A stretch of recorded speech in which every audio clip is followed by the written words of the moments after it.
bir söhbət yığını ötküzməkçi. Bunu ötküzüşdeki məqsəd hamda hammalarga ma'lum 2015 yılı Dünya Uyghur Kurultayı Dünya Uyghur Ana Til Bayramı ilan kılgan idi. 6. ayın 15. gününü. Her yılı dünyanın her kaysi caylarında her xil faaliyetler bilen bu gün təbriklenip gelgen. Ama bu yıl koronavirüsünün tüpeyle sin kuruluş arkalık bir konferans, bir söhbet ötküzüş planı kılgan. Şu an bugün bu yığınga hoş gelipsizler. Hemimizge ma'lum bugün Uyghur tili nurgun hırslara duçar buluvatıdı. Bugünkü bu sohbetimizde Uyghur tili kandak bir til. Nime hırslara duçar buluvatıdı. Bunu el kılışının yolları nime o degen temada müzakereliklerimiz. Müzakeremizde bugün 3 kıymetlik mutahassisine teklif kıldık. Bunların biri Doktor Kahar Barat efendi. Bu da Kahar Barat ne anlamlar bilsinler dışında olsun ben kısaca konuşturup koyayım. Kahar Barat Uygurlarının içindeki bizden ta 1977 yıldan tartıp 78. yıldan tartıp ben tanıyorum yüzünü. Ama bu Uygur Tili Tetkikatı da Beycan'daki Merkezi Milletler İnstitütü'nün rolüne ait çok.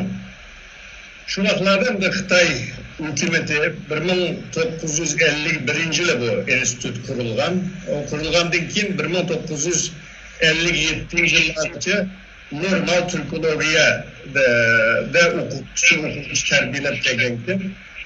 1957 yıl 60. yıllardan 76. yıllarca bu Türkologiya tetkikatı toxtab kalgan. Ama 77. yılı 76'da Mao öldükten ölgenden keyin 77. yılı Türkiye Tilla sınıfı kabul kılgan. Bu sınıfının tunca karar bizdeki Şarkı Türkistan'daki tunca karar Türkologlardan biri. Bulanınken de bu sınıfının Türkiye Tilla sınıfınınki vatandaki Şarkı Türkistan'daki bu Türkologiya tetkikatıga, Uygur tetkikatıga, Uygur Tili tetkikatıga koşkan töpüsüne ait köp. Keyin Amerika'da vardı. Amerika'da Harvard Üniversitesi'de Türkologiya bölümünde doktorluk okudu. Keyin Amerika'daki her kaysi üniversitelerde vazife yürütüdü. Şu an bugün Kahar Barat'ne, Doktor Kahar Barat'ne teklif kıldık. İkinci til şunasımız Ruslan Arziyev.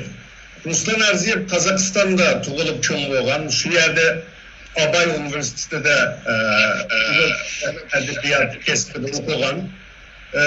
Keyin Uygur Tetkikat Enstitüsü'nde bir mezgil işlegenden keyin 94-95. yıllarda Ankara'da bir mezgil bu Türk dünyası ortak gramatiki yeziş grupsu da işlegen Ankara'da. Uzun yıllardan bu yan tanışımız Kazakistan'daki bu Uygur Tili Tetkikatı koşkan töpüsüne ait köp. Hazırgıça 100 parçadan artık Uygur Tili doğrusu da yazgan makalesi var. Ondan keyin en mühim de Kazakistan'daki şu Ana Til Marifı'da Uygur Tili derslik kitabı yazdı. Sanırım derslik kitabı var yazgan. Ama vatandaki Uygurçıdan kalsa Kazakistan'daki bu Uygurlarınki ana tilini qoğdab kalıştı ruhuna ait yukarı. Bugün Kazakistan'daki Uygur tilinin ahvalı doğrusu da Ruslan Arziyev malumat verdi. Üçüncü mutahassisimiz bizdeki Uygur Enstitüsü'nünki mutahassislerden Mahmutcan Yasin. Özü Hacı Bayram Üniversitesi'de Uygur Edebiyatı boyunca magisterlik okudu. Vatandın yeni çıkan vatandaki Uygur tilinin ki Xitay'ın Uygur tili siyasetinden köp malumatı var özü yaşap başladı. Yeni çıkan kerindaşlarımızdan birisi. Şu an bugün Uygur tili doğrusu da bir söhbet elip bakmakçı. Adının Kahar Barat'ın başlasa. Hürmetli Doktor Kahar Barat Efendi, sizge malum Uygurca, Uygur tili şu Türkiye tillarının içinde en kadimi tillardan birisi. Bugün 38 Türkiye tili var. Bu tillarının içinden de Uygurca şu Türkiye tillarının içinde en kadimi tillardan birisi. Onun üstüne bütün Türkiye tilinin ana til mahiyeti de bir tilemdi. O Türklerinki en meşhur tilcisi Ahmet Caferoğlu özünün bir makalesi de şu Çuvaş tilinden başka, Çuvaşla en kadim garip tarafı ketken Türkiye halklardan biri boğaçka, ulardan başka bütün Türkiye milletlerinin tili Uygurçadan çıkan, Uygurçanın Hakaniye, Çağatay Çağatay boğan aralıktaki Uygur tilinin hususiyeti, bütün Türkiye tillarınınki hususiyeti de şuna ana til mahiyeti de şunda şeriligen. Kahar efendi bu Uygur tilininki Türkiye tillardaki örneği Nimo, aldı bilen bu artık sıkışı mevlam versiniz. Uygur tili bayağı özünüz elbetkandık bu dünyadaki 38 Türkiye milletlerinin bir millet beraber halde biz 38 Türkiye milletlerinin birisi. Lekin Uygur tili bilen başka Türkiye milletlerinin farkı nime etse Uygur tili Orhun Uygur Hanlığı kurulgan vakti 750 yıl kurulgan vaktin tartışla asasen manidini kubul kılan için mınlıgan manidin eserlerini Uygur tiliga tercüme kılan.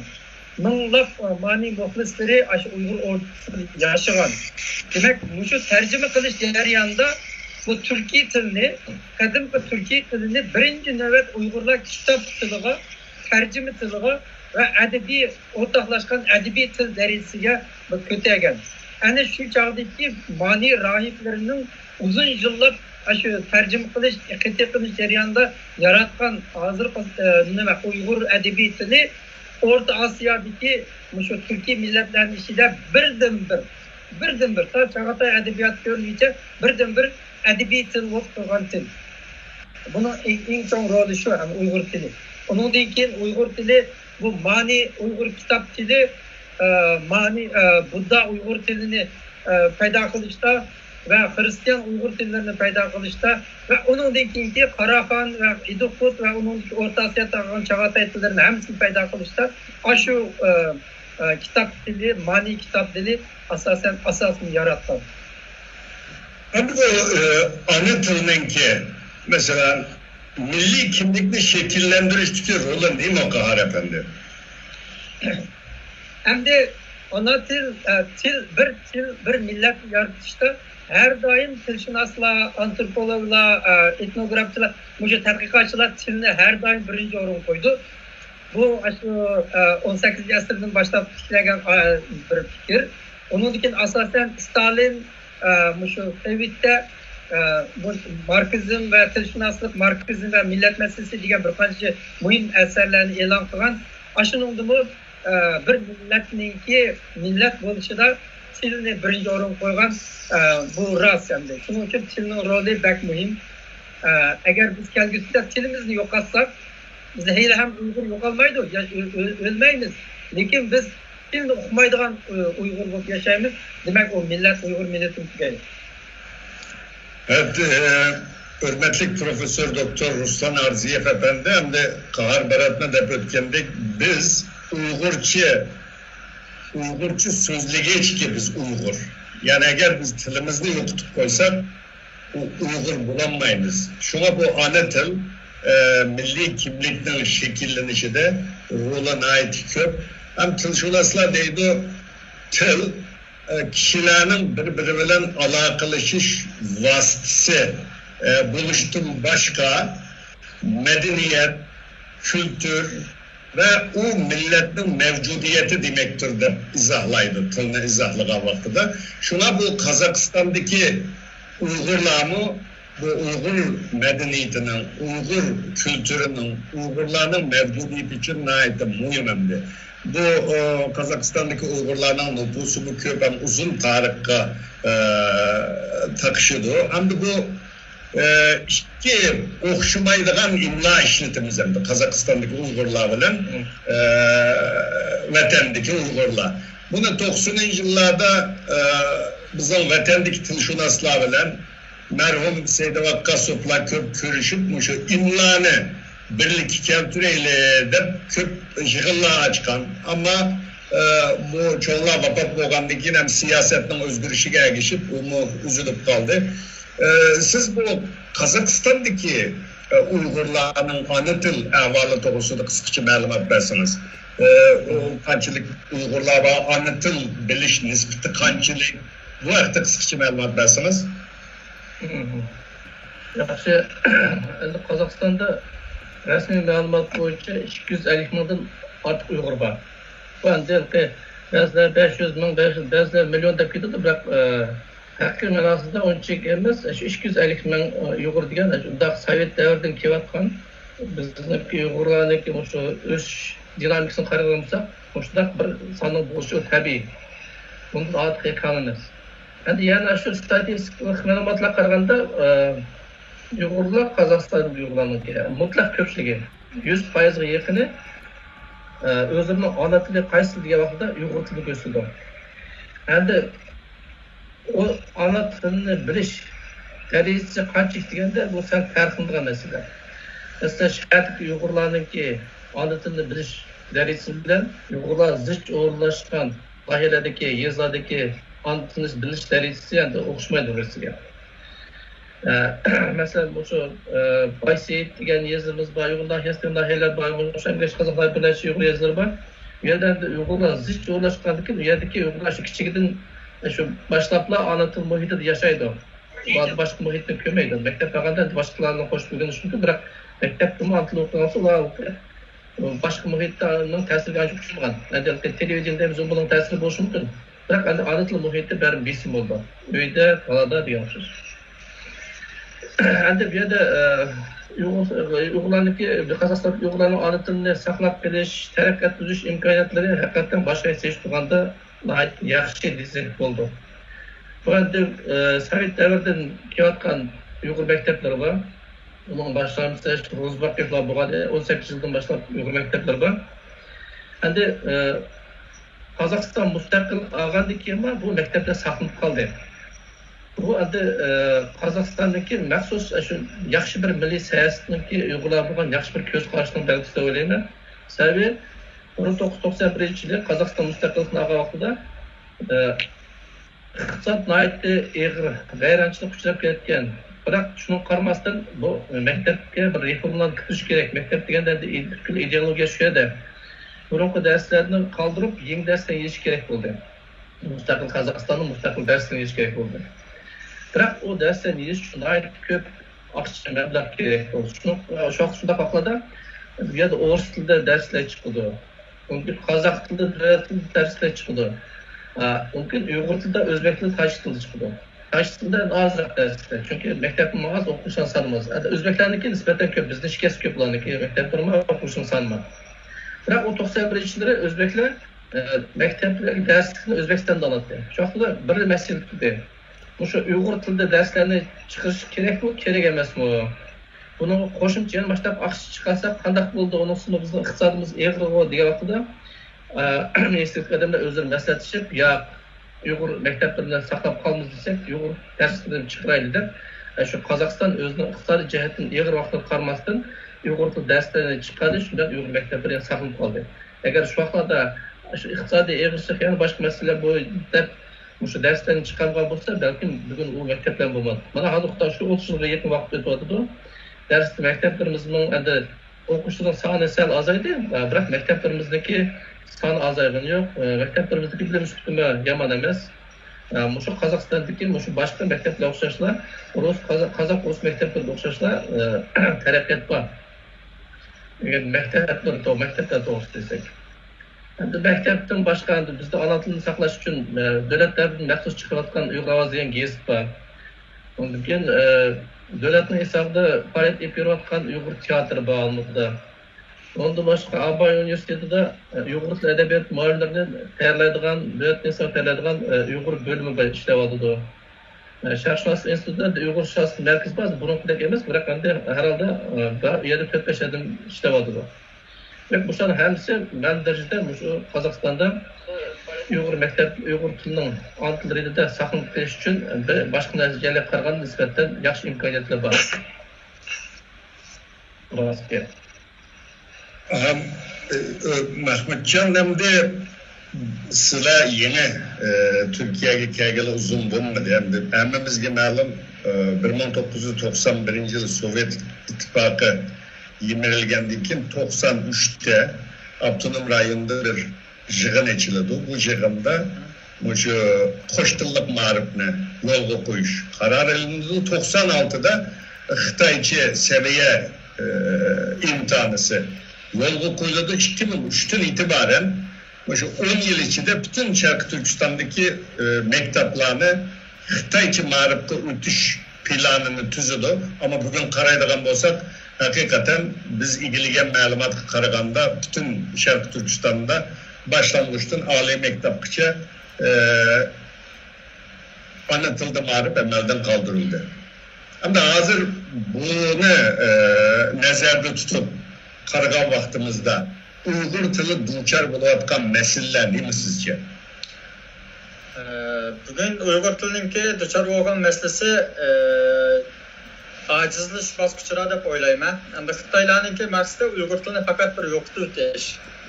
Endi hozirgacha tilshunos olimlarninki qarashicha hozirgacha dunyoda mavjud bo'lib turgan tarixda mavjud bo'lib turgan taxminan bir 30 mingdek til bor dedim, yashab o'tgan. Bunun içinde bir 25 mingdek til hem de faqat yo'qolib ketgan. Hem de bir tilni bir inson faqat ishlatgan eng oxirgi bildigan bir inson qolmagan vaqtning o'zida u til o'lgan bo'ladi. Bugün hem de bir 5 mingdek til var yer shaharda, har qaysi millatlar va davlat rayonlarida ishlatilayotgan.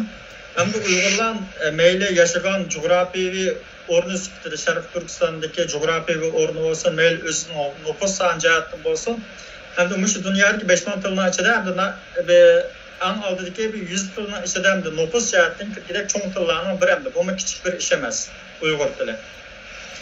Endi har qanday bir til o'zligidan o'lmaydi. Bu tillarninki o'lishniki tilshunoslik jihatda bir qancha nazariy asoslar bor. Bir til eng avval barbara ojizlashidi, undan keyin zaiflashidi, undan keyin ishlatishdan asta-asta qoldi, eng oxirida unutilib o'ladi hamda. Bu bir tilni faqat yo'qotish uchun hozir men nima uchun Uyg'ur tili bu ojizlik bosqichida demaydigan vaqtning o'zida bu bir tilni faqat yo'qotishninki mana 3 bosqich bor. Birinchi bosqich shu hukmron sinfning yoki bo'lmasa yetakchi bo'lgan jamiyatning yoki ezgi sinfninki shu besim orqali bu tilni zaiflashtirdi. Bu birinchi besim siyosiy, iqtisodiy, ijtimoiy uch tarafdan bo'ladi.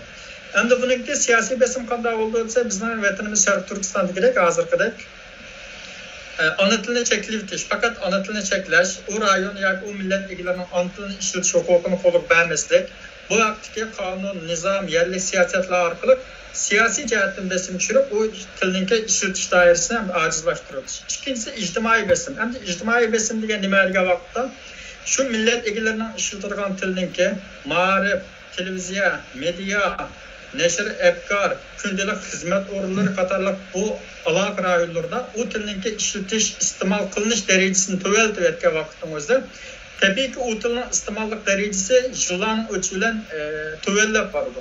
Masalan, Uyg'ur televiziya kanallarimizning azosi, nashriyot organlarimizning azosi, matbuotlarimizning azosi yoki oz bo'lgan taqdirda bu yerdagi ishlatilish doirasidan intayin cheklik bo'lishi, masalan, tilimizda bir ijtimoiy besim paydo qildi. Endi bu iqtisodiy besim, uningdagi 3-bosqich qaysi bosqich deganda bu iqtisodiy jihatda, bu iqtisodiy jihatda o'zining ona tilidan foydalanib turib xizmat erishamagan vaqtning o'zida, normal savdo, tijorat qilmagan vaqtning o'zida, o'ziniki iqtisodiy manfaatiga ta'sir yetkazgan vaqtning o'zida tabiiyki o'zining janni baqish yoki iqtisodiy jihatda yuksalish yoki o'ziniki turmushini qamdash sababli o'zi ekspluatatsiya qilmoqchi bo'lgan tilni insonlar majburiy tanlash bosqichiga kirib qoladi. Bu ikkinchi bosqichdagi 3 qadam. 3-bosqich qaysi qadam deganda bu bosqichda endi yana bir nasl butunlay yetishib chiqib, shu o'ziga yetakchilik qilayotgan yoki o'zini besib olgan bosqinchi hokimiyatningki tilini yaxshi o'rganib chiqib, bu tilni peshvolarga aylandi. Bu bir nasl shu tilni peshvolarga aylangandan keyin ulardagi tiklagan egilik, media, ma'rif, jurnal, axborot va xizmat o'rinlari ta'minlangan fursatlar orqali bu bir nesil o tilga o'zlish bo'lgandan keyin tillar asta-asta yo'qolib qoldi. Masalan, buni tarixda nurg'un isbotlari bor. Masalan, Manjular 268 yil Xitoyga hukmronlik qildi. Lekin Tayvan bilan Xitoy madaniyatining kuchligidan, Xitoy tilining quvvatidan erib yo'qolib ketib, masalan, degan Manjucha bilgan bir 30 odam qolmadi. Ya'ni oldimizgi 50 yillarda balki yo'qolib ketishi mumkin. Shunlashqa men bugungi Sharq Turkistondagi Xitoyning yurgizayotgan siyosatlari va Sharq Turkistondagi real ahvol qarab, hozirgi bizning tilimiz shu ojizlashish, zaiflashish bosqichida deb o'ylayman va buni jiddiy bir tadbir olishimiz kerak. Ben hürmet Doktor Kahar Barat Efendim de Mehmet Can'la dep öttü. Biz hazır bazı tılşunaslar dünyada 6800 etrafında tıl bağlığını, bu tılın %90'ının şu 3000 yıllık kelgen vaxtıda, şu 2000 yıllarının ahire kelgen vaxtıda bunun %90'ının yok oludığallığını ilgili sürvatıydım. Mahmutcan Uygur tili acizleşiş baskıçıda dedi. Hem de hazır bu tılşunaslarının bölgen nimisi de mi şu Türkiye tıllar doğrusu da bölge vaxtıda Direylik mukum tıllar deydikken ruh olmaydıgan tıllar. Bu bugün işte halkara çoğun tıllar mesela İngilizce, İspanyolca, Fransızca, Germanca bu tıllar. Yani biri ziyanda uçravatkan, ipiravatkan tıllar deydi. Bu tıllar hem de Uygurca şunun kirdikken. Asta ziyan kırıvatkan tıl. Hani bunun bazılar Uygurca sözleydi, bazılar sözlemeydi. Bundan ziyan keştik uçravatır. Da hazır Uygurca. Hem de bu tıl mançıcıl yok kitidi diyelim olmaydı. Uygurca mengi bağlı da ama fonksiyonunu yok kılıdı. Fonksiyasını yok kılıdı. Bunun karagan vaxtıda bu Xitay hükümetinin ki Uygurçının bunda tamamen çekli gidişindeki sebep ne o? Yani Uygur tarihi de bugün geçe. Yani 1884'te Mançu 19. vilayet kılgan bolsa hazır 136 yıl oldu. Her yıl kuşla bu rayonunda desi varganımdı. Hazırgıcı muşunda bir çekleş boğan mı? Hazırki Xitay hükümetinden tamamen bunda çekli gidişindeki sebep ne mi sizce? Manında gapsam yaxşı anlandı mı? Ha yaxşı. Hem de gap kıl yaxşı. Hazır Mahmutcan degandek endi til mushundaq bir qancha maqsadlik cho'ng millatlarninki ekspluatatsiyasi besimidan bo'ladi. Ba'zilari turmushining sababini, turmushning ig'irligini, eng muhimi shu til vaziyatga jamiyatninki taraqqiyotiga yetishmay bu nimadan o'zining funksiyasini yo'qotganlikdan bo'ldi deydi. Biz hozir shu Mahmutcan degandek har ikki tahdidga ikki yoqdan uchrayapmiz. Vatan ichida Xitoy maqsadlik lavliq siyosat bilan Uyg'ur tilini yo'qotyapti. Bu Xitoylar kuchlik va cho'ng davlat. Biz buni qutuldirib qolish nimiz nayt tas. Chet ellik Uyg'urlar bo'lsa, o'sha jon berkish o'zimizni nim qilamay, tiri tutqizamay, shu saqlab qolamay, bundaq yo'qotyapmiz. Ikki yoqdan yo'qotyapmiz. Bunun ichiga albatta Qozog'istonlar onchalarni kirib ketmaydi. Hamda sizning savolingizz bu Xitoy nima uchun Uyg'ur tilini yo'qotdi deb. Birinchisi bu Xitoyniki hozir Xitoydagi siyosatlari bu eng muhimi Xitoyniki kolonializmlik, ya'ni besim, ekspluatatsiyalik, millatchilik, şovinizmlik bunday ideyasida bular Uyg'ur tilini o'ziga ko'ziga ko'l qatalgan bir mixtab hisoblaydi. Ular Uyg'ur tilini yo'qotsa, Uyg'ur millatini yo'qotadigan va butunlay qo'l oltiga tushira oladiganligini o'tdan biladi. Shuning uchun oldi bilan bu millatning tilini yo'qotib o'tish kerak. Yo'qotmasak biz millatni qilolmaymiz deb. Bu birisi Xitoy o'zi tarafdan elvatgan bo'lsa-mu, Xitoy millati monolistik, yolg'iz millatlik bir cho'ng davlat. Boshqa millatlarning persenti nayt kichik. Xitoy davlati uchun eng muhim Xitoyning eng cho'ng shu masala kasalliklarining birisi bularda communicationning bo'lmaganligi, o'xshamagan millat, o'xshamagan til, o'xshamagan madaniyatning aralashmaganligidan shunday bir yashayotgan bir xalq. Bugungi Xitoyningki shunday bir xil Jahongir hisobida bosh ko'tarmoqchi bo'lganligi, yolg'iz millatchiligi, şovinizmlikdan kelib chiqqan. Agar Xitoy bilsa, vatan içideki, Xitay devleti içideki az sanlıq milletler tillerini öltemesin, onu saklap kılış gerek. Az sanlıq milletler medeniyetini öltemesin, onu terak kılış gerek. Şunda kıgandılar, bu Xitayning kesiligi bir doğru oldu. Her xil oxşamagan tillarning bo'lganligi, her xil oxşamagan milletlerning Xitay içinde bo'lganligi Xitayni yalnız milletlik bu faşizmga törep ekirishning oldini oladigan bir doğru oldu. Bunu Xitaylar ko'midi. Hozir Xitayninki hukmronlik siyosati asosan cho'ng Xitoy şovinizmlik millatchilik siyosati.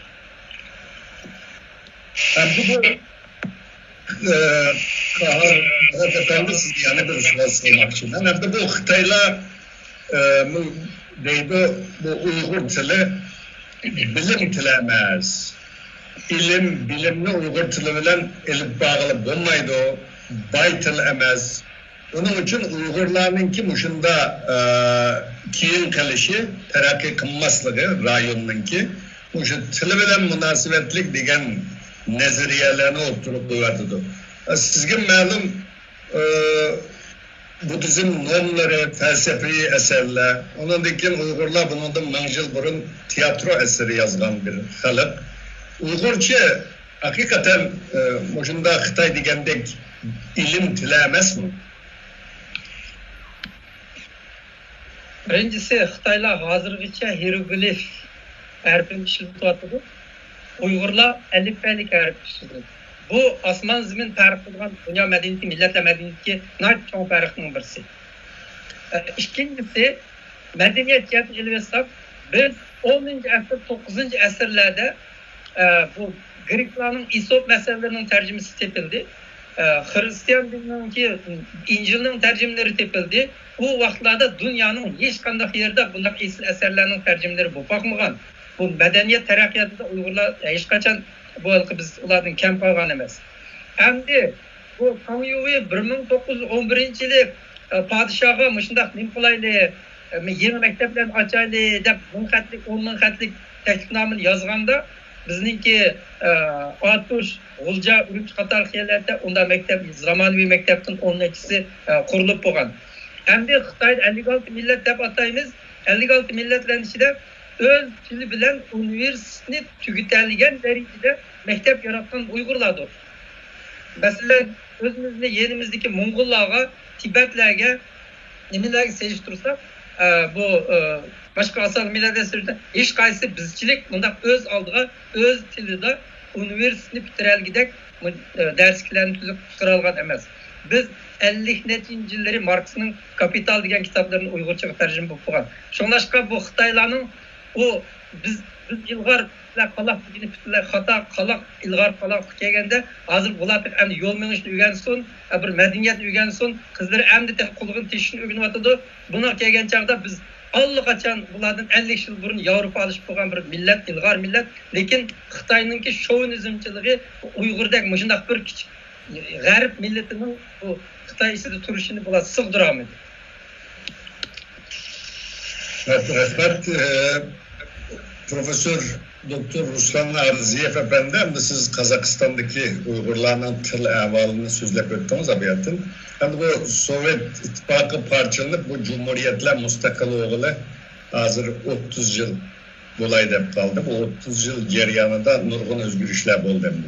Hem bu tıl bir arzu, talep meselesi. Yani biz işte ana tilimizde qoğdaylı bu degen bilen bir o yaşavatkan devletlerde, Uygurlar yaşavatkan devletlerde bu tılını işletip, bu tıl bilen ilim tadqiqat elip berip, bu tıl bilen hizmet tapıdığan bunda şart-şarait bolsa, onun degen bu tılını qoğdap qarıldı. Bu hazır bu Türkiye Cumhuriyetlerdeki tilşunaslarının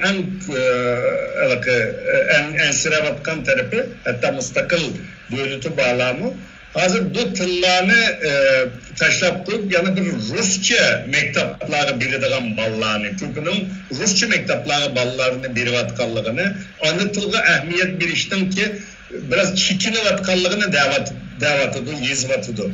Kazakistan'daki bu vaziyet kanda, yani Uygurlar burun burungi mezgillerden de Uyghur tili okusanlar, üniversitetkiçe Uyghur tili bilen hizmet yaparlaydılar. Her sahada Uyghur tilida işleydiğen hizmetler var idi. Ama hazır o erkin iktizat degen bu dünyavi ilişkivatkan bu çağımızda buna asta yok olup çoğun tıllarını ügündüğallar. Hükümeti de anı tılını çoğular mın tekitlisi o cemiyetteki arzu, talep kanda olsa şu tarafta terakki kılmatıdı, bu nurgun tıllardı bunda buluyordu. Kazakistan'daki bu Uygurlar aşı anı tılda okup çıksa şu sahada hizmet kılalandı, bu tılga boğan kızık işkanda.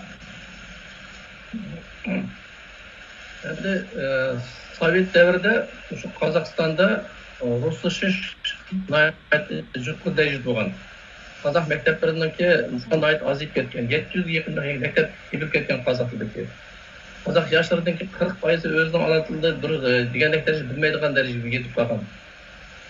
Endi Qozog'iston mustaqil olgandan keyin rus tilining ta'siri ozyapti. Burunqidek emas. Davlat tili qozoq tili bor yerda var idarelarda qozoq tilida so'zlash burunqidek qolganda natijasi yo'q kerak. Boshqa sharoitda bu bizga o'zining ijobiy tarafi bor deb o'ylayman. Chunki rus tili degan u boshqa bir sistemdagi til.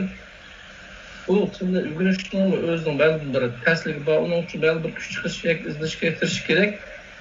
Endi qozoq tili Qozog'istonda qancha kuchayib, qancha uning qo'llanish doirasi kengayadigan bo'lsa, u Uyg'ur uchun shunchaki yengil bo'ldi. Sababi bu ikki til yaqin tillar, qarindosh tillar. Demak, bir Uyg'ur ona tilini bilib turib, ham ona tilini puxta bilsa, u qozoq tilini puxta bilalaydi, o'rganadi. Demak, bu jihat deb qaraganda bizda masalan har qanday ona maktabini, Uyg'ur maktabini bitagan o'quvchiniki jamiyatga kirib qozoq tilida o'ziniki xizmatini ep berish imkoniyati yuqori. Burun u sal pasrakdi. Shunga burun ko'proq bolalarni ota-onalar ruscha o'qitishga tirishadi. Hozir bu rus tilini qo'llash doirasi cheklangandan keyin tabiiy bir jarayon. Uyg'urlarda o'zining ona tiliga qaytish masalasi bor. Undan keyin ba'zilarida qozoq tilida o'qiyotgan Uyg'ur bolalar bor. Davlat tilida o'rganadigan. Ben yozlanish sharoitiga bog'liq. Endi bir qozoq bo'lsa Uyg'ur tilininki qo'llash doirasi maktab ichida. Maktabdan sirt oliy o'qish o'rnida Uyg'ur tili adabiyoti mutaxassisligidan boshqa bir mutaxassislik eglayman desa, u ya qozoqcha o'qish kerak, ya Uyg'urcha o'qish kerak, ruscha o'qish kerak. Hozir burun masalan rus universitetlarda rus bo'limlari ko'p bo'lgan bo'lsa, hozir qozoq bo'limlari ko'p. Hozir masalan universitetlarda 80% studentlar qozoq tilida bilim oldi. Demak, burun bu aksincha bo'lgan. Qozoq tilida darslar nihoyat oz bo'lgan, ruscha bo'lgan ko'p banda. Texniklik o'qish o'rinlarida faqat ruscha bo'lgan. Mana meditsina universitetlarida ruscha bo'lgan, iqtisod mushtaq bo'lgan. Hozir barliq fanlar qozoq tilida o'qiyapti. Endi bu qanaqa bo'lsin, Uyg'ur bilan qozoq tili bir-birisiga yaqin tillar bo'lganlikdan u yerda Uyg'urlar uchun bu burunqidek cho'ng bir to'salg'i emas deb o'ylayman, til to'salg'isi. Bu yerda darajada bir yeniliklik bor, chunki tilning qurilmasi o'xshaydi, sintaks o'xshaydi, jumla tuzilmada beshin qatmaydi, so'z ustunida keladi, shunda Uyg'urcha qasdi ketaverdi, yo'q jeni yiqibasi yana Uyg'urcha ketaveradigan gap. Bu yerda nihoyatda qo'yatlar ko'p. Endi gap shu bizniki o'zimizning tirishchanligimiz bu yerda. Faqat shunday.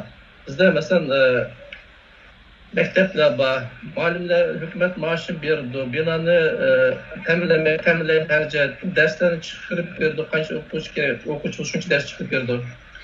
Biroq musul iqtisodiy masalalar dedi-ku, o o'z vaqtida 2004-yilda Nurbakim shunday degan-ku, agarda bir millatga qaysi til jon beqishi kerak bo'lsa, shu ona tilda aytgan emasmi? Umuman shu rol o'ynab ketish mumkin, biroq bu yerda sharoit yomon emas, chunki bu qozoq tiliniki Uyg'ur tiliga yaqinligidan bu bizniki ona tilidan burun Uyg'ur tilida nega boratdim degan gap hozir yo'q. Qozoq tili boyada Uyg'ur tili bor, endi juralaydi, hayot kechiraydi deb o'ylayman. Burun faqat rus chunki vaqtlarda Uyg'ur tilida nag borsa desa, rosti tasdi. Ham ya ruscha ketib qolsa, rus degan tamom boshqa til bo'lsa, nima dalilaydi, nima qilinadi. Chunki hozir mencha bo'lsa sharoit yomon emas, biroq o'zimizni ko'proq tirishchilik taraf qilish to'g'ri keldi. Sal jiddiyroq bo'lishimiz kerak. Uning uchun bizda madaniyat markazi degan qurilmalar bor, yigit boshliq qurilmalar bor. Ular har qachon o'sha avgust oyidan boshlab shu ana maktablarga bolalarni to'plash bo'yicha ishlar yetmadi. Maxsus shtab yo'llar bor. Bu ana tilni qo'g'dab qilish uchun nima qilishimiz lozim degan temaga kelgan vaqtida bu masala to'g'risida so'zlaymiz. Sizdan so'raydigan yana bir nima hamda albatta qozoqcha qarindosh bir til uyg'urcha bilan qozoqcha bilish biz uchun bir yaxshi ish. Ammo sizga ma'lum bugun Sharq Turkistonda ishlatilmaydigan tillardan birisi o'zbekcha, O'zbekistonda uyg'urcha ishlatilmaydi. Buning sababi o'zbekcha bilan bek yaqin bo'lg'achqa O'zbekistondagi shunda ko'p sonda uyg'urlar hamda o'zbekcha gap qiladigan bo'lib ketganda, shunday o'zbeklikning ba'zi ijobiy tarafi va ko'proq salbiy tarafi bor. Biz shu millat sinib ketishining eng muhim sabablaridan biri bunda bir xavf, bunda bir xirs yo'qmi Qozog'istonda uyg'urlarninki sinib ketish? Bular selishtirib qarsak, masalan, O'zbekistondagi uyg'urlar bilan Qozog'istondagi uyg'urlar selishtirib, haqiqatan O'zbekistonda o'tgan asrning 20-yillari uyg'urlarning soni nihoyat ko'p bo'lgan. Farg'ona, Andijon, Namangan tarafda bir 300 mingdek uyg'ur bo'lgan. Hozir bir 30 mingdek uyg'ur yo'q O'zbekistonda, ma'lumot bo'yicha. Bu yerda tilning yaqinligidan emas, ko'proq shu majburlash orqali uyg'urlar shunday bir siyosiy besimga duch kelib 20-yillari majburiy holda o'zlarininki tilidan voz kechib, o'zlarining millatidan voz kechib, pasportlarini o'zgartirishga majbur bo'lganda shunday bir siyosiy besim, siyosiy bir qattiq bir cheklashning natijasida shunday bo'ldi. Hala uyg'ur maktablari yopilib ketdi, uyg'ur pedagoglik texnikumlar bo'lgan, ular yopilib ketdi, hatto Andijonda uyg'ur teatr bo'lgan. 29-yilgacha uyg'urcha gez jurnali hammasi shu O'zbekistondan chiqqan. O'rta Osiyo universitetida bizningki she'r yozishimizni ham shu yerda o'qigan. Biroq shu 29-yilga kelguncha o'shan hamma ish to'xtatdi. Hozir masalan uyg'ur ovozmi desam 27-yilda kambag'al ovozda Toshkentga chiqqan ketdi. O'zbekistonda shunday bir uyg'urlarga nisbatan nachar siyosat bo'ldi. Shu tufayli u yerga uyg'urlar shu antillarga ketdi. Men u yerda sizlarning yaqinligidan deb ketish tez. Chunki masalan Qozog'istondagi uyg'ur tilidan masalan agarda qozoq bilan uyg'ur tiliniki o'xshashlik bilan o'zbek bilan uyg'ur o'xshashlikni selishtiradigan bo'lsa, o'xshashliklar o'zbek bilan arab fors so'zlarda bo'lishi mumkin ko'proq. Chunki o'zbeklarning tegban qirchoqlar bor. Endi Qirg'izistondami Qirg'iz bilan uyg'ur tiliniki bir qirdashlik bor. U yerdami o'zining antilini o'tib qirg'iz tilini antil ustida qo'llayotganlar mencha oz. Bu yerda ham shunday. Bu yerda mencha bo'lsa yaqindek O'zbekistonga o'xshash bir maxsus uyg'urning ona tilini cheklash, antil maktablarini yepish, gezitlarni yepish, u bilan yepish degan siyosat yo'q. O'zbekistonda yaqindek siyosat bo'lgani uchun 20-yilda natija ishlab bo'ldi. Bu yerda unda aksincha bu yerda shu 20-yillarda 40 ming uyg'ur, hozir 250 ming uyg'urga yetdi. O'zbekistonning aksi bo'ldi. Bu yerda 300 ming uyg'ur, hozir 30 ming qamg'an bo'lsa, bu yerda 40 ming uyg'ur 250 mingga yetdi. Shu vaqtdagi maktablar saqlandi. 37-yilda bir repressiya, Stalin repressiyalarida biroz problemlar bo'ldi, yepildi. Biroq keyin qaytadan maktablar ochilib, qaytadan shu uyg'ur tilida endi o'ylab qo'yib, maktabdagi barliq fanlar uyg'ur tilida o'qitildi. Şu uyg'ur tili masalan ilmiy til ustida fiziks bo'lamdi, ximiyas bo'lamdi, informatiks bo'lamdi, biologiyas bo'lamdi, hammasi ona tilida o'qitildi. Shunday imkoniyat bor bu yerda. Demak, kimniki ilmiy jihatdan undaq o'zining terminlari, yablarlarini saqlab qo'yish masalasini bu yerdan yaxshi. Uning ustiga bu yerda maxsus O'zbekistonga o'xshash bir siyosat bo'lmaganlikdan hozir mencha bo'lsa bu yerda uyg'ur tilini ona tilini saqlab qolish imkoniyatlarni yuqori yaxshi. Rahmat sizga. Mahmudjon, endi sizlar shu adabiyotda, uyg'ur adabiyotida magistrlik o'qidinglar. Endi uyg'urlar şu keyinki 70 yıl içinde bulup mu şu 1980 yıllardan keyin Uygur tili hakkında köp tadqiqatlar ilib berildi. Hamda bu tilning taraqqiy qilishi uchun tilning köp ishlatilishi lazım. Axborotda, edebiyotda, ma'rifda, siyosatda her sahada ishlatgan vaqtida bu til beyib manadı. İşletmegen vaqtida bu til acizlashga, yitirashga qarab manadı. Şimdi bu keyinki 30 yıl içinde benim bilişimçe 100'ge yakın roman yazılıptı. Nurgun izahlık lügat yazıldı, telaffuz lügatı, 6 katım çoğun imla lügatı yazıldı.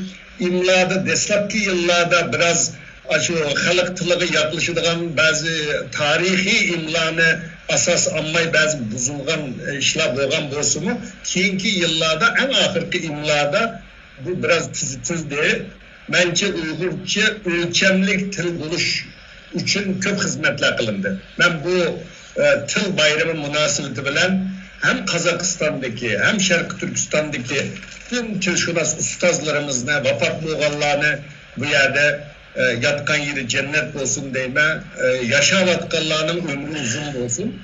Ama bu roman yazışçıları Uygur tili terakki kılgan, köp terakki kılgan. Ama hazır bu neşriyatçılıkma toxtab ketdim, chet elde qanchalik qilalaymiz, chet elde bu faaliyetler küçüyvatıdı, birazdan ki bu meselegi toxtalımız. Bu Uygur edebiyatınınki, Uygur tilinin değişiği qanday ta'siri bo'lgan sizce? Bu Uygur edebiyatınınki, Uygur tilininki değişik bo'lgan ta'siri favqulodda cho'ng bo'ldi. Bunda deyishlisa, endi bir millatning tili edebiy tilda gullanib, edebiy tilda qeliplashib, edebiy tilda saqlanib, şu tilning en yüksek kaliteli edebiy tilda yaratildi, tarixini edebiy til sifatida qoladi. Bunu deyishdan avval bayatınki qarakimizdan so'ragan savolga birlashtirib javob bersam taqim tushunishli, taqim sistemalik bo'ladi deb o'ylayman. Uyg'ur tilimizniki bu krizisga duch kelgan vaqtlari yalnız bugun emas. Endi bugun shuni eng oldidan qabul qilishimiz lozim. Uyg'ur tili jiddiy bir krizis ichida turyapti endi. Bu butunlay bir Xitoyninki shu kuchli bo'lgan siyosiy besimlar sababidan.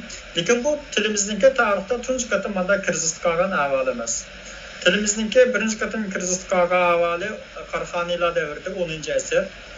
U vaqtda Mahmud Qashqari Turk tili divani degan asarda shunday deydi. Men turk tilininki arab tili bilan o'xshash shunday bir belgida chep ma'nolaydigan bir til ekanligini isbotlash uchun bu lug'atni tuzib chiqdim va arabcha yozdim deydi. Unda qo'z nima uchun bu turk tilininki, ya'ni Uyg'ur tilininki shu arab eti bilan belgida tang chapalaydigan atak qilish uchun isbotlashga majbur bo'lib qoladigan vaqtimizda Uyg'urlar jumladan turklar islom dinini qabul qilgan ekan, bu arabchadagi nurg'un so'zlar bizningki ibodatimiz, bizning diniy hayotimiz, yashash shaklimiz, urf-odatimiz hammasi bilan singishib, jiddiy bir arab tili naitsel gibi Türkçemizge sınıp girdi. Ve tilimiz Hristiyan qolganligi uchun aynı davrdagi turk tilini ifodalash quvvatini ko'tarish, shundaqla arabcha bilan o'xshash darajada ifodalash kuchiga ega bir til ekanligini isbotlash, shundaqla o'z 20 necha yil to'plagan bir materiallar asosida turk tilini bir sistemlashtirish maqsadida Mahmud Qashqari turk tilini yozib chiqqan va bir o'zi yolg'iz aynı davrdagi arab tilini qirqib qolgan turkiy tilni jumladan Uyg'ur tilimizni qutuldirib olgan. İkinci qatimliq Uyg'ur tilining kirisi 15-asrda, yani bu o'rta asrga kelgan vaqtda Paris tilini tahdidga uchraydi. Paris tili intayin chiroyli bir til, nafs bir til, ifodalash kuchi kuchli bir til. Parislardan tarixda ko'p shoirlar chiqqan. 15-asrga kelgach bo'lganlikda Paris edebiyoti intayin gullangan, Saidi deymiz, Shirazi deymiz, Abdurrahman Jami deymiz, Obul Qasim Firdevs deymiz. Bu nurg'un shoirlar o'zining ona tilida, ya'ni Paris tilida asar yozib, bu Paris edebiyoti va Paris tili, Paris madaniyati Turkiy O'rta Osiyoga, jumladan Turkiy millatliga, jumladan Uyg'urlarga cho'nqir singib kirgan.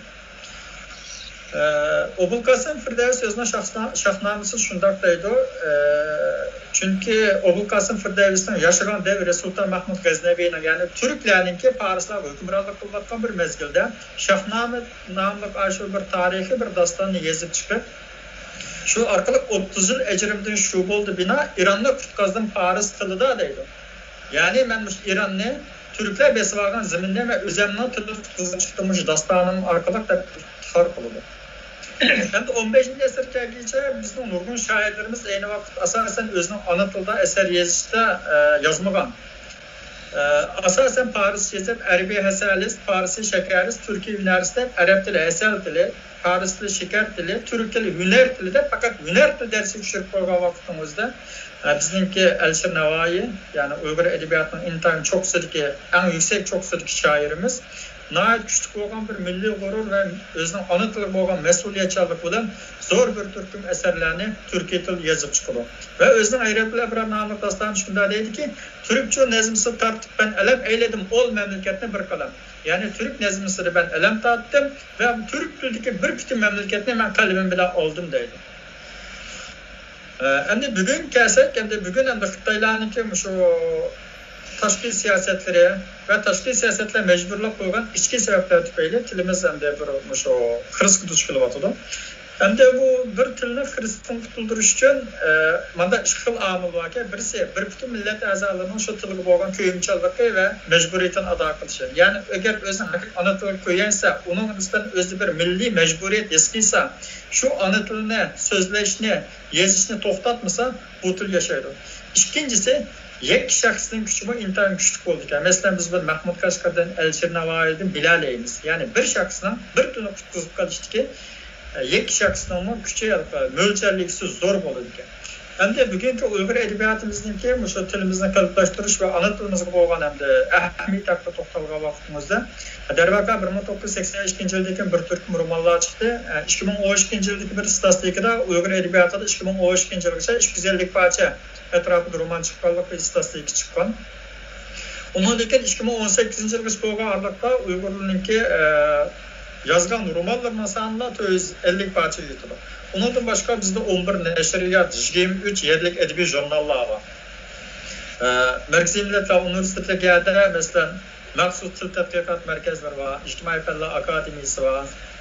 Gerçi siyasi üçün hizmet kısmı Abdülmür Aylıq Til Yazı Komitetimiz var.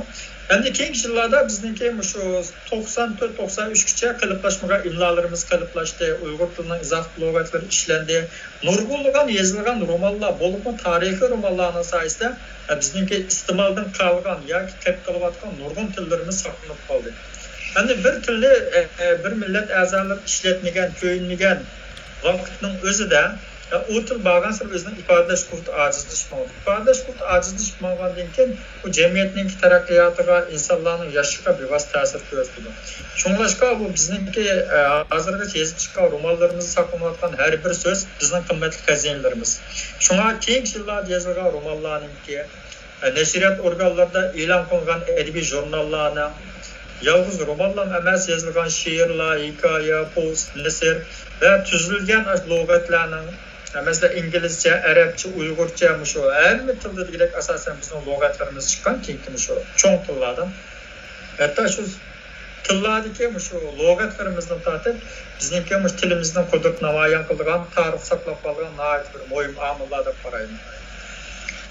Rahmet Mahmutcan, Doktor Kahar Baratepem'de siz abiyatını depöttünüz.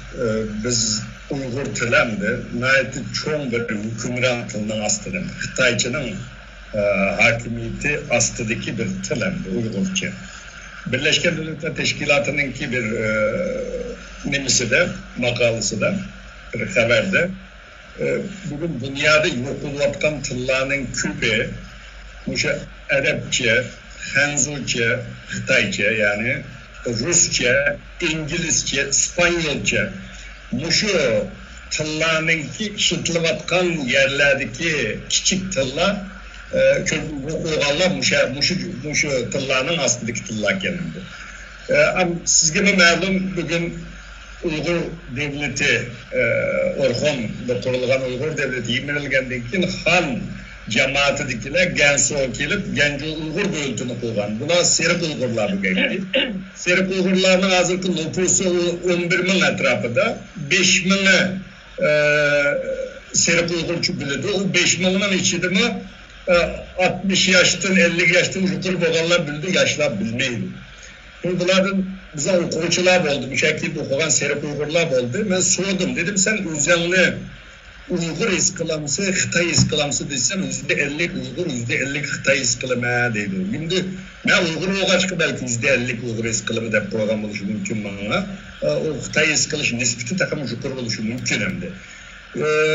Salarla maşında Nurgun tıllar hazır ülüş aldı demdi. Bu ölgen tıl kanda oldu deyse bir adam işletmeye vakti de ölgen buldu ki. Hazır sekirat tıllarda ülüş aldı ki tıllar bunlar. Şunu hem de Uygurçunun ahvalını dep etti. Mani kılındı bugün. Anıtıl mani kılındı. Asta neşriyatla faaliyeti topladı. Kitapxanla itlip kitotadı deydi o. Bunda bir vaziyette ne kılış lazım? Yani chet eldeki ve vatandaki Uygurlar ne kılışı lazım? 2015'ten keyin bu Anıtıl küne ilan kılgandan keyin ben sanat baksam bir 16-17 etrafında devletten aktif aldı Anıtıl günü. Yılda 2 katım tutuğu etipti. Biri 2. ayının 21. gündeki halkara Anıtıl günü, yani birisi Dünya Kurulu'da ilan kılgan Dünya Uygur Anıtıl günü. Bu ikisi Uygurlar aktif kutlavatıdı. Ballarga kurslar içivatıdı, kitaplar neşir kılışkı başladı, anlatılımızda koğdap kalımızda. Buna yeterlik bu, nimelerini kılış lazım, bu haklısız göz karışımız değil mi? Ben bunda yapılay mı ya bana sancık koyup yapılay mı? Sancık koyup olsan yaş çıkadık. Bu şey yakışım o. Mikrofonla gap kıl. Bunun da cık amilla var. Biz çeteldeki Uygurlar Orta Asya'da hesaplamaganda bütün Uygur ahalisi nispet edilen bizim naydı az. Lekin bizim rolümüz naydı çok. Meyli biz çetelde 1000 Uygur bulaylı, 10.000 Uygur bulaylı. Bu biz bizninki o atıboğlarımız işlep çıkan Uygur edebi tilini, edebi mirasını saklap kılış bizim vazifemiz. Terakki dursun, şunu saklap kalışının özü bir vazifemiz bizimki. Bu diyendek bu milletle bu tinin yok oluşu bununki olunuştan kalganlıktan emez. Onundan başka yana bir millette özünün öz tiligi boğan bir muhabbet bir nesinin buluş gerek. Yani bu yerde bir horor meselesi nayet mühim orun turdu. Eğer biz tarihi aktörünüzümüz aciz, edebi miraslarımız az bir millet olan bolsa, biz aklımızga qarab bir narsani tayin yok, asta orsu kesek, Xitoy kesek, haq bir nima etdi. Lekin Uyg'urlarning tarix ko'rinishi bu adabiyot jihatdan nayt mo'l bir xalq. Lekin bu narsani biz burun yo'rtamagan. Shunglashqa Uyg'urlarda o'zimizning madaniyatini bilmagan vaqtlarda, adabiyotimizni tushunmagan vaqtlarda milliy g'urur ojizdi. Mana shu sababdan masalan O'zbekistonda mesela 1 milyon, 2 milyon Uygur Özbek bo'lib ketdi. O'zbek bo'lib ketganda 3-4 sebep var. Şulan işte birincisi özümüzün elbette olmasak özümüzde g'urur yok. Özbeklerden nima uchun o'zining Özbek dilini tashib etib Uyg'ur bo'lib ketgani yo'q. O'zbeklardan nima uchun o'zining Özbek dilini tashib etib qozoq bo'lib ketmadi? Chunki o'zbeklar bir g'ururni tiklab oldi. Biz g'ururni tiklayamiz. Lekin aksiga mushu 20 yil ichida biz bara o'zimizning madaniyatini, o'zimizning tilini, adabiy miroslarimizni tushunishga boshladik. Biz tarix jihatdan mushtaqligimizda hozir Uyg'urlarda o'zimizning til adabiyot miroslarini tushunish bir g'urur tiklanayotdi. Qarasak bizda jiq narsalar bo'lgan ekan, biz madaniyat boyqa ekanmiz. Shunlashqa bu bir qancha omillarning ichida bu birisi chet ellik Uyg'urlar biz qattiq tirishib o'zimizning adabiy tilimizni, mirosimizni saqlab qolish va shunga bilan birga o'zimizning adabiyotimizdan, tilimizdan shu mag'rurlanadigan bir g'urur, milliy g'ururni tiklashimiz kerak. Bu andaliqi bir qancha tadbirlarniki birisi men so'zlab beramdim ya davomini ya biraz so'z nima qilish to'g'risida biraz fikrlarimni ben mesela bu siyasi jihatda nima qilg'ili bo'ldi mesela xalqaro bugün bizdan u yer besilingan bir zemin. Bu yerda bir 20 milyon adam işletken bir tarihi, kadimi bir tıl var. Bu tılın içinde bu medeniyet var, kültürü var. Ama bu halkarada nima qila olaymiz mesela? Tamam biz Uygur bo'lishimiz bilan bolalarımızga o'rgataylik, kurslar ochaylik, bu milliy ruhni, milliy g'ururni ko'taraylik. Ama siyasi jihatdan g'arb ellarda, dunyoda demokratik davlatlarda nimalarni qilg'ili bo'ldi Qag'ar efendi? Hozir bu bizningki faaliyat dava başlıklarımız hem de siyasi jihatdan Uyg'urlarninki qanday ezilayotganligi, lagerlarga solinayotganligi, mushu Uyg'urlarning mushundaq har xil ezilishlarchiligi, o'lim ichiligi ahvolini uqtiryotidi. Bunu dünya tanıdı ve şu arkalık Uygur da bir millet müştak azap çekiyor deganni adam baman Afrika'da xalqlarımızdır bilip oldu. Bu bir tarafı. Lekin biz ziyalilar, tilşünaslar, edebiyatçılar biz mi özümüzün özgü düştük bir vazifesi var. Nime dese biz özümüzün medeniyetimizin, tilimizin, edebiyatımızın, medeni miraslarımızın qandaqsik bayram uçravatqanlığını biz mi bildirişimiz gerek. Bildirişinin aldıda biz qanchalik bir millet yok.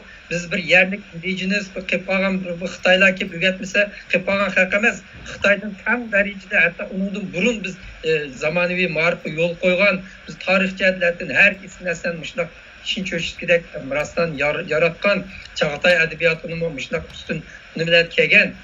Lekin mushundoq maqsadlik holda dunyo madaniyat xazinasiga shunchalik cho'ng bir go'harni qo'shgan bir tilni, bir madaniyatni mushundoq yo'qotadi deydiganni biz ziyolilarimiz siyasetini közüşümüz gerek.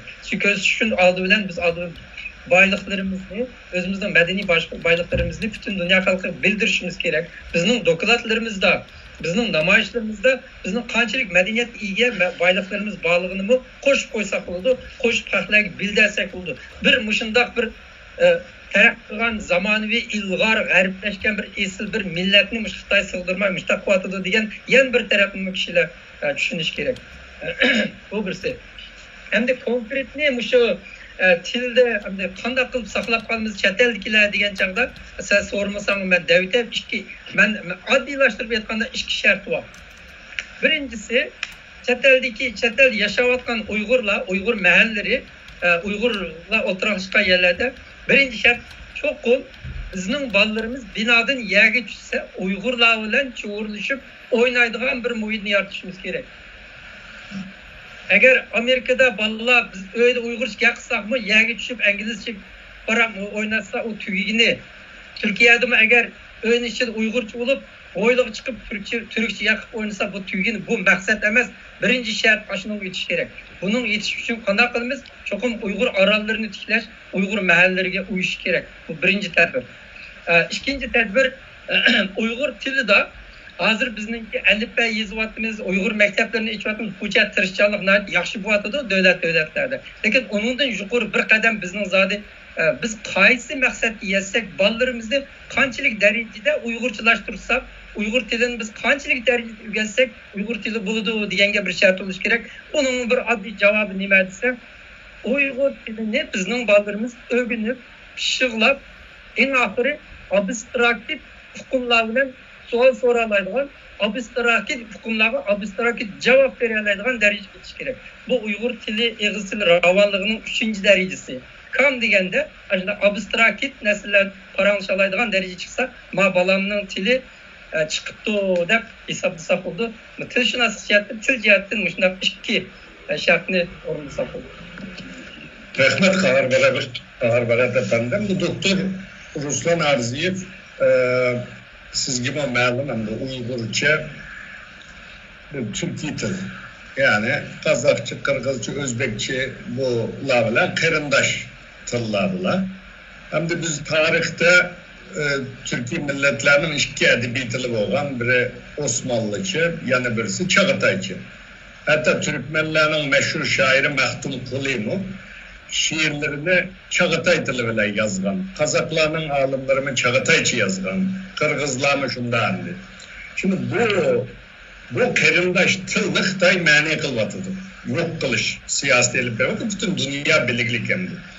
Ama bu bir tarihi mirası, bütün Türkiye halklarının bir baylığı aslında Uygurca. Uygurca yok aldı diyen gep, Türkiye milletlerinin bir baylığı yok oldu diyen gep oldu. Bir tarihi, bir kültür, bir medeniyeti yok oldu diyen gepte. Şu anda siz Kazakistan'da uzun yılına yakın, Kazakistan'da tokunup çoğun oldunuz. Yerde ilim ben bilen şoğulunlatsız. Türkiye'deki alimler, advokatlar olsun, Uygur tilini qo'g'dab qilish uchun, Uyg'urlarga elib berayotgan besimni xalqaro anglatish uchun Birlashgan Davlatlarga iltimoslar yozayotdi, bir ishlar qilyotdi, tuqqan millat bizda. Ham bu Uyg'ur tilini qo'g'dab qilish uchun Qozoq ziyolilarining ichida Qozog'istonda mushunda bir faoliyat bormi? Buni qilg'ili bo'lamdi? Bu haqda ma'lumot bersangiz.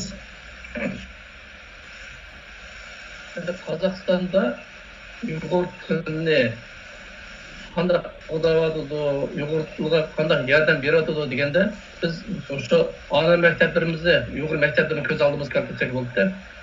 Mesela 62 dek mektep var. Bu yerde 11 mektep, taze mektep, kağıt araş mektep vardı mı? Ya da Uyg'ur sınıfının kendi gerek, adet gerek, faaliyet vardı. Mesela bu Dujubudaki, biz tutgan merdeki bir mektepte, bunu Rozbakishnat mektepte. Bir yıl remont kıldı. Şunga bir 800 milyon tenge kaçıldı. O milyon doların, 2 milyon doların, 3 milyon dolara getirgen akşam kaçıldı. Hazır onun binasını tonuş mümkün emez. Demek Qozog'istonniki Uyg'ur tilini saqlashdagi xizmati men boshundan ko'rmanda Uyg'ur tilini saqlash uchun milliardlagan aqsh bo'ladi. Maktablar bo'ladi, Uyg'ur teatrlari bo'ladi, Uyg'ur gazeti bo'ladi. Mushun hamsi bu davlat darajasiga g'amxo'rlikda tushunadi. Bu endi hozirgi eng yaxshi bizning sharoitimiz. Endi masalan qozoq ziyolilariniki bizning tarixiy vatanimizga Sharqiy Turkistondagi Uyg'ur tilini ahvoli bo'lgan köz qarashlar bormi deganda so'zsiz bor. Masalan, Muxtar Avesov ulug' yozuvchiniki o'g'li Murat Avesov bu o'z vaqtida Murat Avesov shu Xitoy mustaqil Qozog'istonniki birinchi elchisi bo'lib qolgan Bejingga. Shularniki ko'z qarashlari nihoyatda sog'lom. Uyg'ur madaniyatining yo'qolishi degan bu butkul bir insoniyatdagi cho'ng bir madaniyatning yo'qolishi deb qaraydi odamda. Ularning fikrlari ham matbuotda chiqib turdi. Uning ustiga cho'ng yozuvchi shoirlarning ko'z qarashi nihoyatda durust. Bu Uyg'ur millati degan qadimiy boy millat. Masalan, eng danglik shoir Olja Süleymanov bo'lsin. O'z vaqtida Isir doirasida to'nilgan eng cho'ng shoirlar Olja Süleymanov. Sama Uyg'ur tili to'g'risida, Uyg'ur madaniyati to'g'risida nihoyat yaxshi gaplar qildi. Men Uyg'ur tiliniki, merdagi saqlanishiga degan shunday ko'z qarashlarning ta'sir bo'laveradi, chunki davlatning o'zining siyosatini aytgan vaqtda shunday bir cho'ng bir ziyoli qatlamniki ijobiy bir ko'z qarashi, ijobiy bir munosabatga qayni deb o'ylayman. Shuning uchun hozirga bizdagi shu Qozog'istondagi Uyg'urlarning ona tilini saqlab kelishiga davlat tarafidan cho'ng yaxshi bir mablag'lar ajratib, yaxshi bir ko'z qarash, yaxshi bir milliy siyosat bor. Ham aniq cho'ng ziyolilar bor, ularning munosabati nihoyat yaxshi. Chunki o'z vaqtida endi bizda nihoyat yaxshi ziyolilar chiqqan. Mesela şu Kudüs Hoca'yı şu kompozitorumuzun değerli, Bay Özgün Sarık Hocam kanlı değerli, Murat Hebrayev degen 28 yaşında fen doktoru, Türkiye Sovet İttifakı'daki en yaş fen doktoru olan Murat Hebrayev. Gerçi Yevreyler olsun, başkalar olsun onun derecesi yetem Bizde her kadar sahada nihayet çoğun dereceye uçuklar yetken Uygurlar var. Muşanlık hemisininki özünün yakın adamlar var, dostları var Kazaklar. Şular birbirisini Songa vaqtida shunaqa yerga ziyolilar orqali to'naydi. Ham ularniki Uyg'ur bo'lgan yaqindak bir ijobiy ko'z qarashi shundoq bizniki danglik Uyg'ur ziyolilarimiz natijasida qalbtoshqa shakllangan deb o'ylayman. Shuning uchun bizniki hozirgi yashadagi Qozog'iston davlatining Uyg'ur tiliga, Uyg'ur ma'rifiga bo'lgan ko'z qarashida yana bir chin asos ham cho'ng tarixim bor deb o'ylayman. Rahmat sizga. Qozog'iston sirtidagi Uyg'urlarga nima tavsiyamiz bor sizlarga? Nima qilishimiz lozim bu ona tilni qo'llab qilish uchun? Yerdimi, endi men başladım sebebi bizda shu ona tiliga bo'lgan bizda qarab ketdi bu milliy g'urur masalasida kichik problemimiz bor deb. U mandilqi uning bir sabablari bo'lgan, u nishkimishlar bo'lib qoldik degan vaqtida biz endi uzoq yillar mustamlikada yashagandan keyin shu tariximizning kimishlar bir eg'ir bo'lganligidan, fojiali bo'lganligidan chekiladigan bir ishlar bo'ldi endi. Biroq har holda endi bizda Uyg'urlarda sog'lom kuchlar ko'p. Masalan, o'sha avgust oyidan boshlab ba'zi bir manlar bor bizda. Uyg'urlar zich o'rnashdi, biroq Sovet davrida ruslashib ketib, ota-onalarim ruslashib ketgan, bolalarim ruslashib ketgan, biroq bolalarim biz Uyg'ur sinflari echipasakmi, hukumat Uyg'ur sinflari echipasmi? Uyg'ur bolalarni demaydigan ahvollar bor-da. Shunday yezlar berib, shu biz yigit boshlar bo'lsin, bizniki cho'ng shoir yozuvchimiz bo'lsin, og'irimiz bo'lsin, shu kimning bolasi maktabga ishga keldi, shularning o'ylaricha berib, başlar tushuntirishlarni aytmoqda. Bu ana tilini saqlash degan bu yerda kundalik ish, maktabda kundalik me'natgan ish, Uyg'ur ovoz yezib kundalik me'natgan ish, Uyg'ur teatrlarida hozir remont, biroq u yerda o'ziniki ichilish vaqtidan boshlab har qatimda har shanba yakshanba u yerda har qanday bir partiya uyushtirdi. Başta kundalik ish bu yerda. Onun bizde medeniyet merkezi var. Medeniyet merkezimiz bu şu devlet tarafından maxsus e'tirof qilingan, tonilgan hem şu Qozog'istondagi Uyg'urlarga vakillik qilgan medeniyet merkezi. O Qozog'iston assambleyasida rasmiy o'rinlashgan.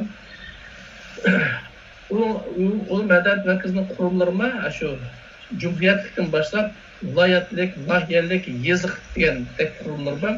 Ularning hammasi shu bir program asosida aytmoqda. O programning bir maqsadi bor. Uyg'ur tilini, madaniyatni, adabiyatni saqlash bo'yicha ish etmish.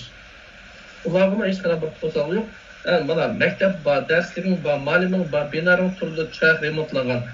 Faqat balani bor. Shunday bir masala bor.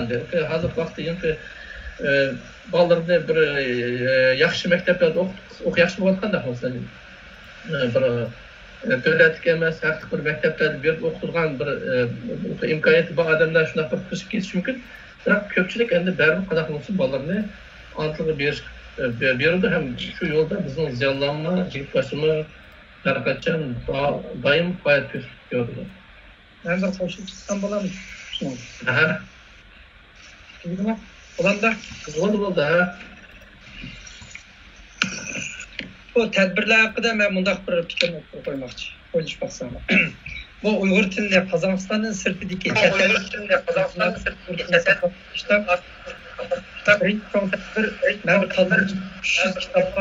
300 kitobni Uyg'urchaga tarjima qilishimiz kerak. Bu maktablarning ochilishi, muallimlarimizning tirishchanligi, bizning ota-onalarimizning bolalarimizning tilini chiqarishi bu asrdan bir yo'lash hisoblansa, agar 300 kitap dünyanın en eski klasik 300 kitapның Uyg'urchasi bo'lsa, bo'ldi, shu har kun bilib, tilni bilib, kitap o'qig'idek har qanday odamni suvirib kitoblarni yuqorga. Bu 300 kitap o'qib qolgan Uyg'ur, hargiz aqliga teginamaydi. Hargiz tashlamaydi. Chunki kitoblar shunday kitoblar. Lekin bu kitoblarning tarifi Uyg'ur tilida tarjima. Ha kitobningki magnetlik kuchi o bir iş şu magnetlik kuchi bilan Uyg'ur tili shu bir yuqori xalqaro bir saviyaga chiqdi. Endi u Uyg'ur shunday 300 kitobni o'qib qo'ygan Uyg'urlarni chekindirmaymiz Uyg'ur tiliga. Hozir bizga kirsiz, biz tirishib Uyg'urlarni alifba kitoblar bilan, maktablar bilan ostidan yo'laymiz. Bir pallaga chiqqan chaqda uning tepini qanday qilamiz? Bizda bir 300 kitap. Hem konkretni elib etgan chaqda bu Uyg'ur maktablarini elib etadigan bo'lsak 300 kitapni tarjim qilish man anlamlı. Dünya uchun 100 Uyg'ur ana tili maktabi echish va 30 Uyg'ur mahallesini qurish kerak. 300 kitap, 100 maktab, 30 mahalla. Ham maktablarning ichida Turkiyada masalan İstanbul'da 5 maktab qurish kerak, Uyg'urcha qurilib bo'ldi. Ankara'da 3 desak to'g'ri bo'lamdi. Kayseri'de 3 desek bulamdı. Yani qayerlar bor, buni desek bo'ldi. Masalan, Kanadani deydigan bo'lsak, Torontoda 3 maktab etish kerak, Montrealda 2 maktab etish kerak, Uyg'ur. Vancouverda 2 maktab etish kerak, Calgary'da 1 maktab etish kerak, Edmontonda 1 maktab etish kerak, yana qanday yerlarda qanday etish kerak, buni konkretli shu Kanadadagi Uyg'urlar belgilaydi.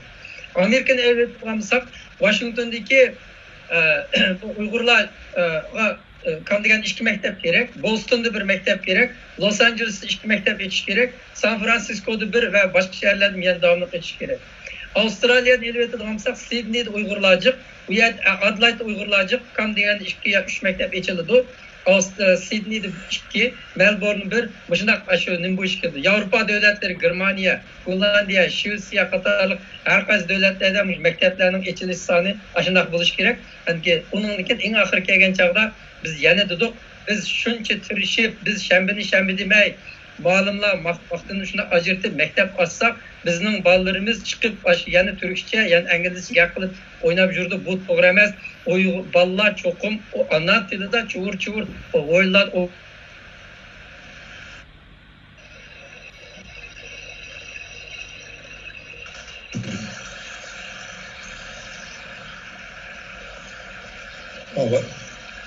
Tahar avazın gitti. Ketdi. Mahmudcan. Men bir qo'shimcha qilsam savolga. Siz devam kılamısınız İstanbul'da tursunuz. Çeteldeki Uygurlar bu İstanbul'dan imlanı kılış lazım. Şu muhaciretlik Uygurlar mı şu özünün tili, şu Uygur tilini antını saklap kalish uchun menimcha bu yalnız Uygur tilini unutib qolmaslik, Uygur so'zlayalish yetarli kifoya bo'lmaydi deb o'ylayman. Bunun uchun qilgan konkretli tadbirlar bo'lishi kerak. Bu tadbirlarning ichida masalan Dunyo Uyg'ur Komitetining nomida Sharq Turkiston Uyg'ur til yoziq komiteti deb bir komitet qurish. Uyg'ur til yoziq komiteti qurib, bu Uyg'ur til yoziq komiteti tarmoqida chunki vatandan sirtida muhojiratda masalan Qarbarat akimizlar, Ruslan Arziyev muallimdek yetishgan, aslida ketishgan shu til mutaxassislari bor, bizda ketishib chiqayotgan bolalar bor. Şu kesip ahillerini asas kılıp durup bir Şarkı Türkistan Til Yazı Komiteti kuruş. Bu Şarkı Türkistan Til Yazı Komiteti Uygur edebi tilini kalıplaştırış. Onun için Uygur tilinin logatlarını, herkes tillerden boğan logatlarını işleş. Onun için şu klasik eserlerimizin kayıtını redleş, neşir kıldırış, kadimki eserlerini kazıp çıkarış ve şu arkalık özümüzdeki til baylıkımızı qoğdaş bu en aldığım mesele. Onun için ikinci bir kademde yana şu Til Yazı Komiteti'nin karmaqda bütün dünyada mesela bayatın Qarbarat akımı sanap etti. Qaysi rayon, qaysi devlette, qaysi şehirde, qaysi qanchalik derecede mektepten kuruluşu hem şu devlet, şu rayondaki yaşavatqa Uygurlarınki uyuşkuchi ve nüfus saniga bağlıqanda. Hiç olmasa Uygur tilida bir ilipbe, muhaciret Kazakistan'dan başka yerde mesela kölemleşken Uygurlar mesela Türkiye'de, Saudi Arabistan'da, Avustralya'da, Germanya'da, Amerika'da, Fransa'da, Norveç'te, Hollanda'da Uygurlar asasen kölemleşik oldu.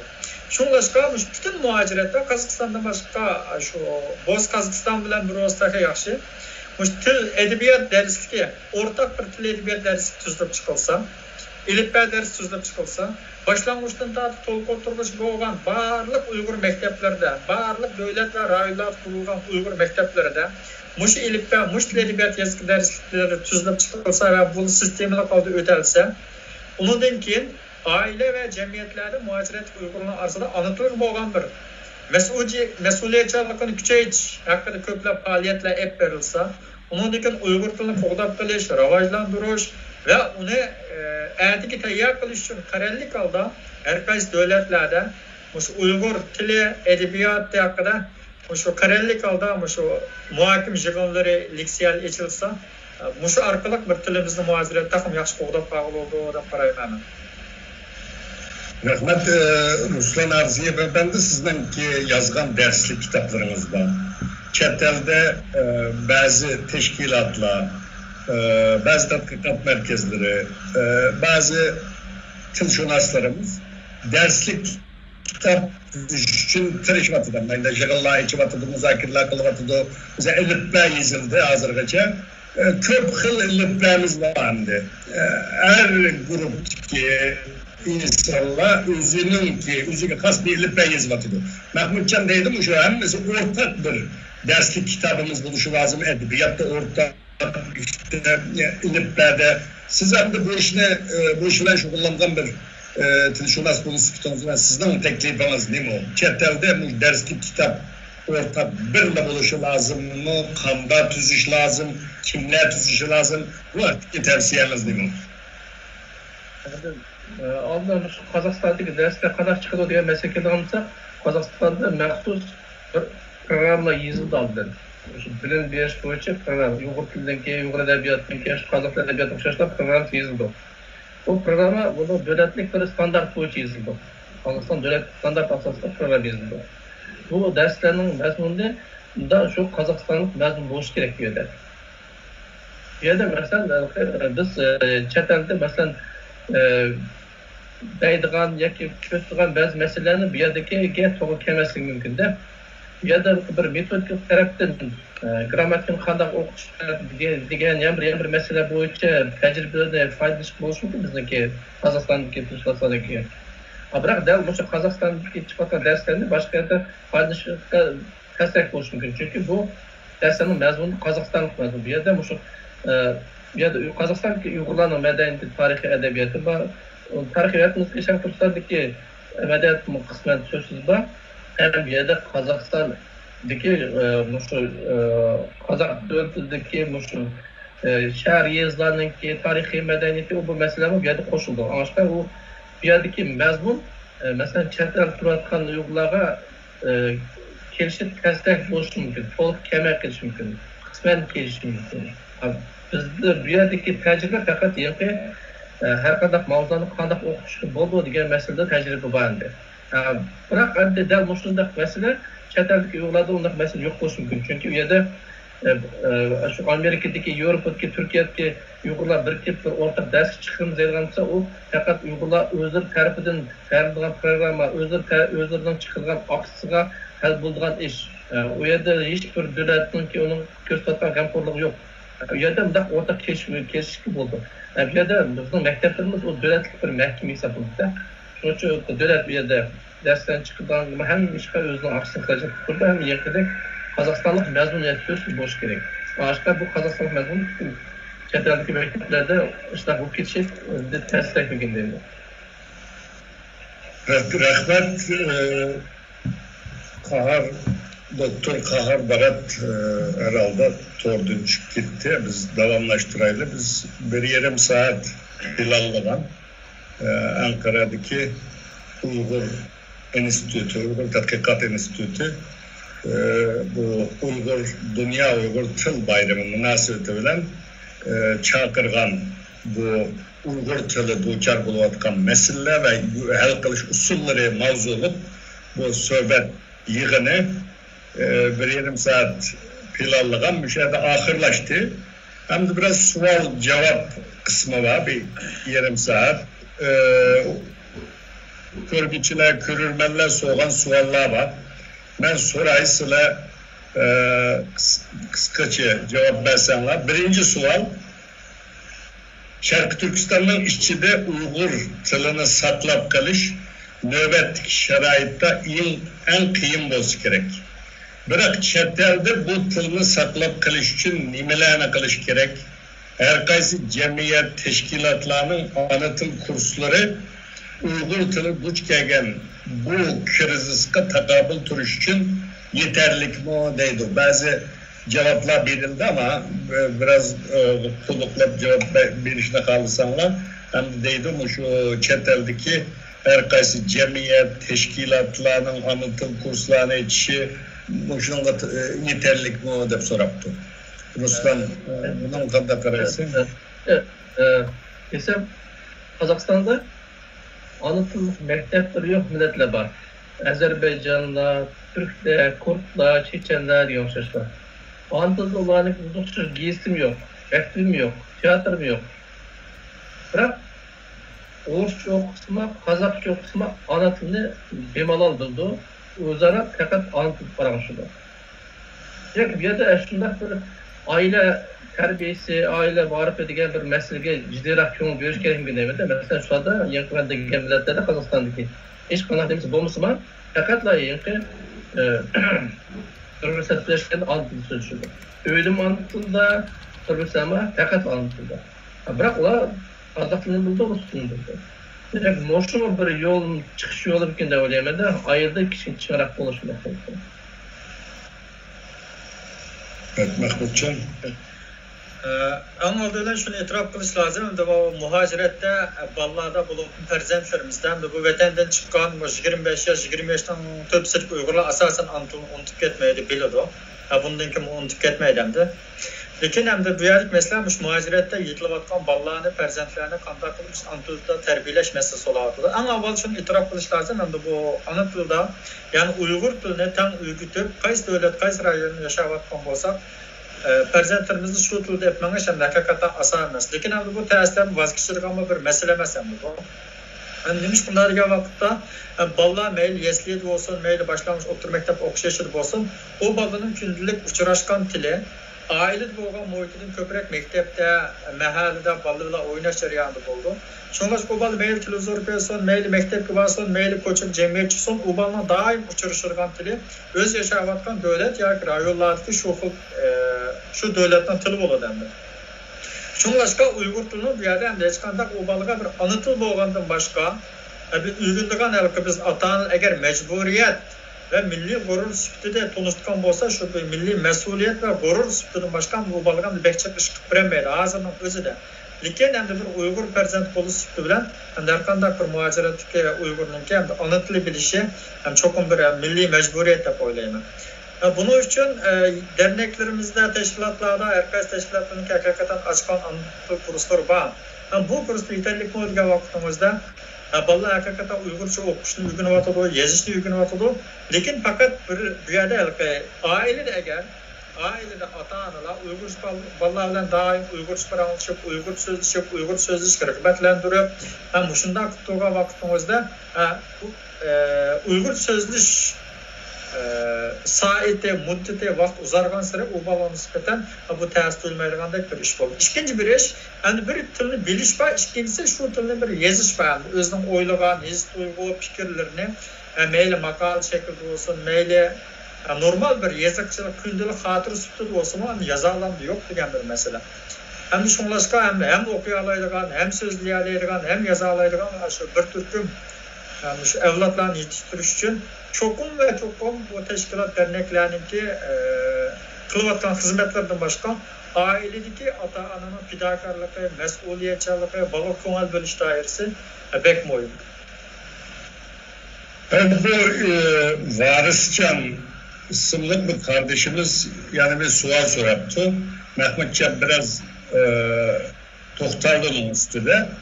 Hem de çetelde tarqa qaletli yaşavatımız. Çetelde dünyaya gelgen perzentlerimizin Uygur anı tilini ular eser yazarlaydığın bir tılga aylandırış mümkün mü? Yani perzentlerimiz şu Uygurcu bilen eser yazarlaydığın şunda bir tılga aylandırış mümkün mü? Eğer mümkün olmasa İğiz tilini uygunuştan kançılık ehemmiyeti var depti. Bunun da ben Türkiye'de durun kelip oltıraklaşıp kalan köp Uygur'unu bilemem. Hem de bu bir tilini gep kılışını bilse şu milletninki medeniyetini devamlaştırılı oldu. Mesela Uygurlar iki nesini saklap kılılık Türkiye'de.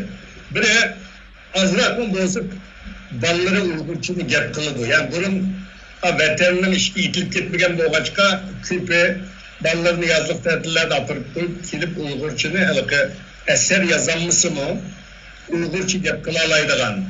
Uygur yemek tamaklarını, enelini devamlaştırıp gelgen. Uygurçunu fakat onu tüketken ama Uygur tamağı bilen Uygur'dan medeniyetine devamlaştırılatkan Uygurlar var. Şuna hem de elbette eser yazış mühim. Eser yazdığın seviyeye geliş mümkün. Ama bu şu Uygur medeniyetini terakki kıldırış için tilini biliş mühim de böyleyme. Ruslan sen bu hafta nimelerini tavsiye kılısın mesela çetelde. İğiztırılan bir günümüz bu ya ki bunda açtırılan eser yazarlaydığın üvetkili bulamdı. Birinci biz sözsüz rəşdə ağızda söyləydiğin derecede boşumuz gerekti. Bizde köp vaxtda şunu yetişmeydi emas mı? Biz köp vaxtda biz anıtını biliş diyaqda anıtında muamele qilish degan masalaga ko'proq ahamiyat beramiz. Yani anıtında yezish degan anıtında bemalol so'zlaydiganlarning o'zlari yazamay qolishi mumkin. Chunki yezish iqtidori degan o boshqa iqtidor, o boshqa qobiliyat, o o'zinki o'zining boshqacha bir shakllanish jarayoni bor. Hamsi yazuvchi bo'lib ketishim yana tez. Biroq biz shu birinchi shartni to'liq o'rinlasak, men to'sa shu qo'yibroq mumkin deyman. Chunki chet elda masalan nimishki Qirg'izistonda Uyg'ur tilida yozgan yozuvchi yo'q. Nimishki O'zbekistonda Uyg'ur tilida yozgan yozuvchi yo'q. Nimishki hozir Turkiyada boshqa yerda yo'q. Babusimiz hammasi o'sha bizning hayotımızdan chiqqanlar. Qozog'istonda bor. Yangi yoshlar chiqadi. Chunki ana maktab bor. Uyg'ur tilida so'zlagan 100% muhit bor. Shuna vaqtida u tilni puxtalanib shu yezish darajasiga yetish mumkin. Agarda chet elda undaq imkoniyat bo'lmagandan keyin undaq talabni qo'ygan yaxshi shuna darajada bilishimiz kerak degan. Biroq yerga birinchi shartni o'rinlash muqarrar bo'lishi kerak. O mutlaq bir haqiqat bo'lishi kerak.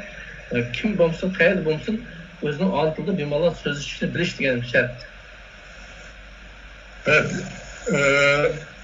Doktor Kahar Berat Efendi biz bu sual cevap kısmına unuttuk. Zulfikar namida bir qarindishimiz mana bir savol so'rabdi. Yezig'imiz hozir arab yezig'i holatidan latin yezig'iga o'tkalganda dunyoviy bilim til qatoriga o'taydi degan qarashlar to'g'rimi? Bunda bo'lganda bizning oladigan foydamiz qanchalik, tortadigan ziynimiz qanchalik deb so'rabdi. Buni qanday qaraysiz? Qarayman. Bu ijtimoiy tadqiqotlarda ko'p munozara bo'lyapti bu. Ya'ni biz latin alfabesini ishlatavergan bo'lsak, işte dunyo tili bo'ladi, biz arabcha ishlatib ketdik deydigan bu munozara bo'lyapti ijtimoiy tadqiqotlarda. Siz bir tilshunos bo'lib chiqdingiz bilan buni qanday qaraysiz? Bence ikkili yazıqni saqlab qolish kerak. Çünkü birincisi bu yazıqlar bir haftalik ish, uyda o'tirib bir hafta o'tirib o'rganib olgan ish, hech qanday bir jafo yo'q hech bir Uyg'ur uchun. İkincisi bu Arap yazığı bizdeki nurgun tarih vəsiqələrimiz var. Buların ülkəsə bu vəsiqələrini son nəsələn oxuşdan qeyb qalımız, bu bir çox ziyanını tatımız. Yəni birisi Uyğur Arap dili, həm də yəni şu ədəbiyyat sahəsində. Adətki normal yer verkilişlərdə işləsək buluyordu. Lakin yuqori fen texniki kelgan çağda bu soldan o'ngu yazışıq to'g'ri. Məsələn musiqa deyimiz, farqlı tabii fənni nəsələn yazgan çağda bu Arap dili takışıp kaldı olmayan. Bunun kelgan çağda o şu Latinizm, Uyghur Latinizm kullansak oldu. Uygurlar iki yazıqda küçüketmesek oldu. Her ikisini hem işletevereydi. Adetki kitaplarını konuyu yazıversek işlem olmadı. Okşumaydigan fikir var mı bunun? Ben azırak bir fikir katay. Buna nispeten. Ben şu Arap dili yazık asasındaki Uygur yazıkını davamlaştırış taraftarı hem de çünkü bunda değişen bir sebep bir tilini bilişten bunda üç derecesi var. Birincisi düşünüş. Bu düşünüş degenlik bu bir tilini bilişten en iktidai şekilde. Mesela bir Uygurca gap kılalaş, Uygurca kitap okuş, normal bir Uygurca sözleş. İkincisi ifadeleş. Bu ifadeleş, sözleş ve yazış. Yani özünki muayyen bir oylagan düşüncelerini, oylagan ideya, oy fikirlerini, yoki maksat muddaolarni ravan, mantiqlik, logiklik bir şekilde sözlep ifadeleyish yoki yazalish. Üçüncüsü qo'llanish. Ama bu qo'llanish degani qandaqdir bir narsani qo'llanganlik emas. Bu yerda yani qo'llanish deganimiz yani tefekkür qilala shu tilda. Yani bu tefekkürninki cho'nqurligi bir tilni bilishninki eng yuksak pallasi. Yani mayli biz inglizcha o'rganaylik, mayli arabcha o'rganaylik, mayli xitoycha o'rganaylik, mayli turkcha o'rganaylik. Shu tilda tefekkür qiladigan vaqtimizda, eng cho'nqur tefekkür qiladigan vaqtimizda biz shu tilga hokim bo'lgan bo'lamiz. Nimishqa degan vaqtimizda biz mayli qaysi tilda so'zlasak so'zlaylik, har doim o'zimizning ana tilda, o'zimiz eng yaxshi biladigan tilda tefekkür qilamiz, jumlalarni shu tilda kurashtiramiz. Lekin erzimizda boshqa bir til olib ifoda qilib chiqadi. Hem de Uygurlarning bugungi yazıqı 1000 yildan beri Qarxoniylar davridan tortib yazıqlayotgan bir til. Elsir Navoiy bilan eng yuksak cho'qqa chiqqan chog'da Uyg'ur tilining bir davomi. Aynı davrda Navoiy davridagi chog'da turkisi, bütün O'rta Osiyo Turkiy millatlarda hatto Osmanlı saraygacha şu bir odamning medeniyet seviyesini ölçeydigan bir medeniyet belgisi altida kelgan. Yani eğer biz bugünkü yazıqımız bizimki, herkes tilimizningki acizleşip ketganligini yoki dunyodagi ilg'or til olib chiqishiga putukashon bo'lgan bir narsa emas. Shuni unutib olmaslik kerak. Yazık fakat ve fakat tilni ifodalaydi. Mayli biz latincha yozaylik, mayli arabcha yozaylik, nima yozsak yozaylik, lekin bu fakat bir tilni ifodalaydigan bir belgi. Shunga bu yerda mo'yin bo'lgan narsa til. Lekin mo'yin bo'lgan til deb 1000 yildan beri ishlatilayotgan yazıqimizdan voz kechgan vaqtimizda hayotning farakimizgandek nurg'unlagan o'zimizningki tarixiga, o'zimizning milliy madaniyatiga, o'zimizning kimligiga biz ashuni jiltizgan deb poltugan bo'lamiz endi. Endi Varisjon fikrimiz yana bir savol so'rabdi. Bir qism kishilar Xitoy istilosidan keyin Uyg'ur tili tarjima tili bo'lishga yuzlandi. Yakınki yıllardan bu yan siyasi sahneden sıkıp çıkarılıp şiir, hikaye tılıgıla ayrılıp kaldı, değişivatıdı. Bu yakın, bu doğru değişik olamdır. Daha. Ben de.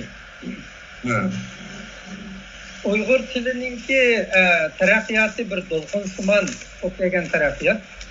Hazır zaman Uygur tilini elbette alırsak 30. yıllarda bizde bir güleniş devri oldu. 80. yıllarda yana bir güleniş devri oldu. Hem de hazır bu Uygur tili besim uçturgan til yeni bir kısım karşılık ve güleniş körüvatımız, kitaplarımız, çıkıvatıdı kitaplarımız, kayıtlı beslivatıdı. Müşündak iş şimdi. Bu Uygur tili bir ispatlaydıgan tilden tercüme tili aynılıp kaldı degende elbette bu tercüme tili derecesi küçük bağın emas. Lekin Rusçının bizge bo'lgan ta'siri, Xitoychining bizge bo'lgan ta'siri, mana hozir xalqaro inglizcha va boshqa tillarning bizge bo'lgan ta'siriga ko'z yummaymiz va ularning unchalar ziynimi yo'q bizga. Unda bilan Uyg'ur tilini tarjim tiliga tushib qoldi desak, bu bakmi tushayotgan bo'lamiz. Dedik Abaytın Uyg'ur tili tarixdan buyon 1700 yillik adabiyotni yaratib kelgan til, Çağatay adabiyotini yaratgan til. Xitoydimi eng burun universitetlarni, maktablarni sog'gan til, mushu hech qanday yerda biz o'chirib og'ib kelib qolgan bir til emas. Lekin hozir faqat bizning yo'liqayotganimiz bir xil sun'iy besimga buzg'unchilikqa uchrayotgan. Unda bilan bir odamni o'ldirib o'tish mumkin, bir millatni, bir madaniyatni o'ldirish mumkin emas.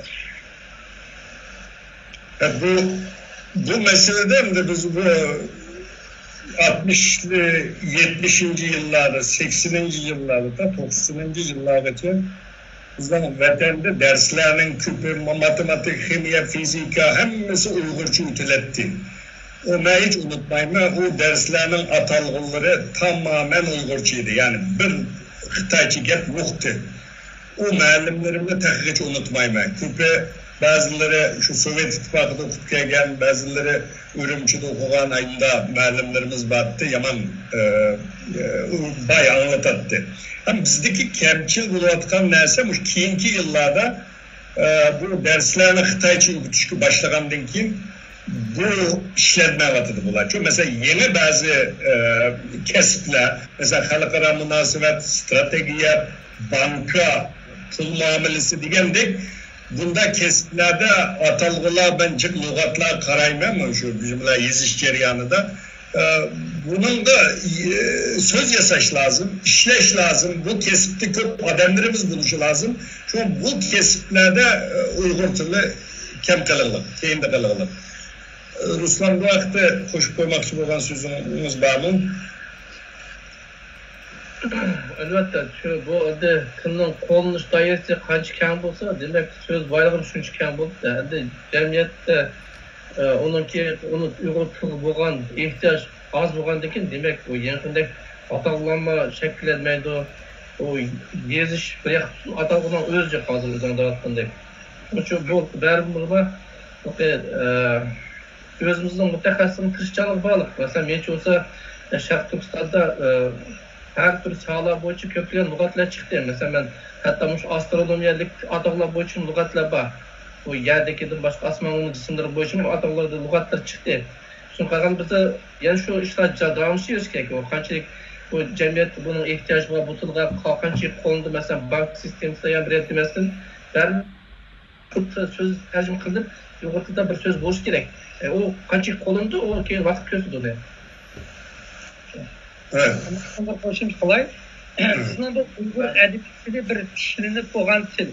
Şunun için bizelik yani tüketmesek oldu. Bu bir yakıt tili emas, salarlarının tili emas. Bu düşünülüp boğan bir edebiyat til. Onun yanında bu milli tilimiz yok. Hakikaten tüket til diye olmaydı. İkincisi, hazır bana bizim toplanan vaktimizde 60 bin söz var. Ulamı yetip aşıdı. Bu arslan degende biz qaysi sahaga bununki tayaqsak şunun ihtiyacı qarab turib sözlerini qabul qilaveramiz. Bu xatolik emas. Chet tillardan söz qabul qilish bu yaxshi ish. Ikkinchisi hamda masalan bizningki Uyg'ur tili Xitoydagi birdan bir Yevropa dunyo iqlimiga kirgan shart qo'shgan bir. Nima uchun bunda deysangiz, bizningki bir yillardagi bu til yazık komitetiga tekshirishda Uygur dilindeki fenli, tabii fen atalgılarının sani 80%, 90%'si halkaralıktır. Bu elbette kötü Rus'un kırıdı. Maypen atalgılarımızın 60% halkaralıkken. Atalgılarını biz özümüz hemimiz bir başını yasap ortasak olmaydı. Halkara dünya içi bir söz ondak olsa bu Latin Amerika'da şu söz, Amerika'da şu söz, Avrupa'da şu söz. Biz yani bir yeni yasap için hiç hacet yok. Dil degen bir ortak açı şirketilen bir nerse. Şuna bu şunu degende biz ne konuşsak oldu. Gam konuşsak oldu. Üçüncü nerse bizning elimizde nurgun Arap Paris atalgılar kendimizler var. Çağatay adaptör. Bu bizniki cheksiz bir akıdaki bir ambirimizdir. Ambar. Biz ben sözlerini Arapçadan kabul kılımız, ben sözünü Farsçadan kabul kılımız. Ama biz bunun kelgen çağda yani birisi bizim dilimiz, bizim gramatikimiz, ağzımız, alifbelerimiz bu Arap Farsçadan, Arapçadan onca sokuşup ketmeydi. Halkara mağuz atalgılarla karşı ziddiyetleşmeydi. Şulaşka bizim aklımızda cheksiz, ayansız bir til ambarları eğer turuptu biz kaçan bir söz ihtiyacı olsa biz alıverimiz. Şuna biz aklımız bunu korkmayımız. Biz hem tikindip koygan, şuna bizde bunda ümitsizlik doğramaz. Şuna biz şu benim cevabım şu an. Bu meselede hazır dünyada Uygurlar'a ait açık giledikken nim için Türkçeden söz işitildi deydikken bizge Türkiye'de yaşavatkan Uygurlar'a narazılık bildirvatkan kişiler var. Onun bir cevap şeklinde ben bir nes koşup koymak için.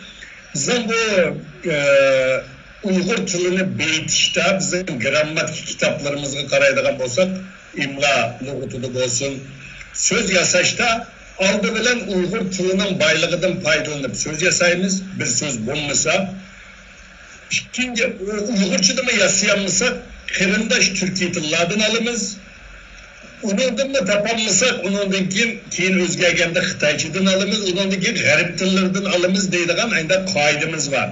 Şunu biz eğer bir tilne, bir atalgını Türkçeden yoki başka tillardan alsak bunun da bek mümkün ketmeslik lazım deb o'ylayman. Bazı atalgılarını Xitayçadan yoki İngilizçadan, Rusçadan algandan Türkiye tillardan elip işletsek takımı düşünüş buldu, yaxşı buldu. Şu bu biz bir qarindosh tillar bular.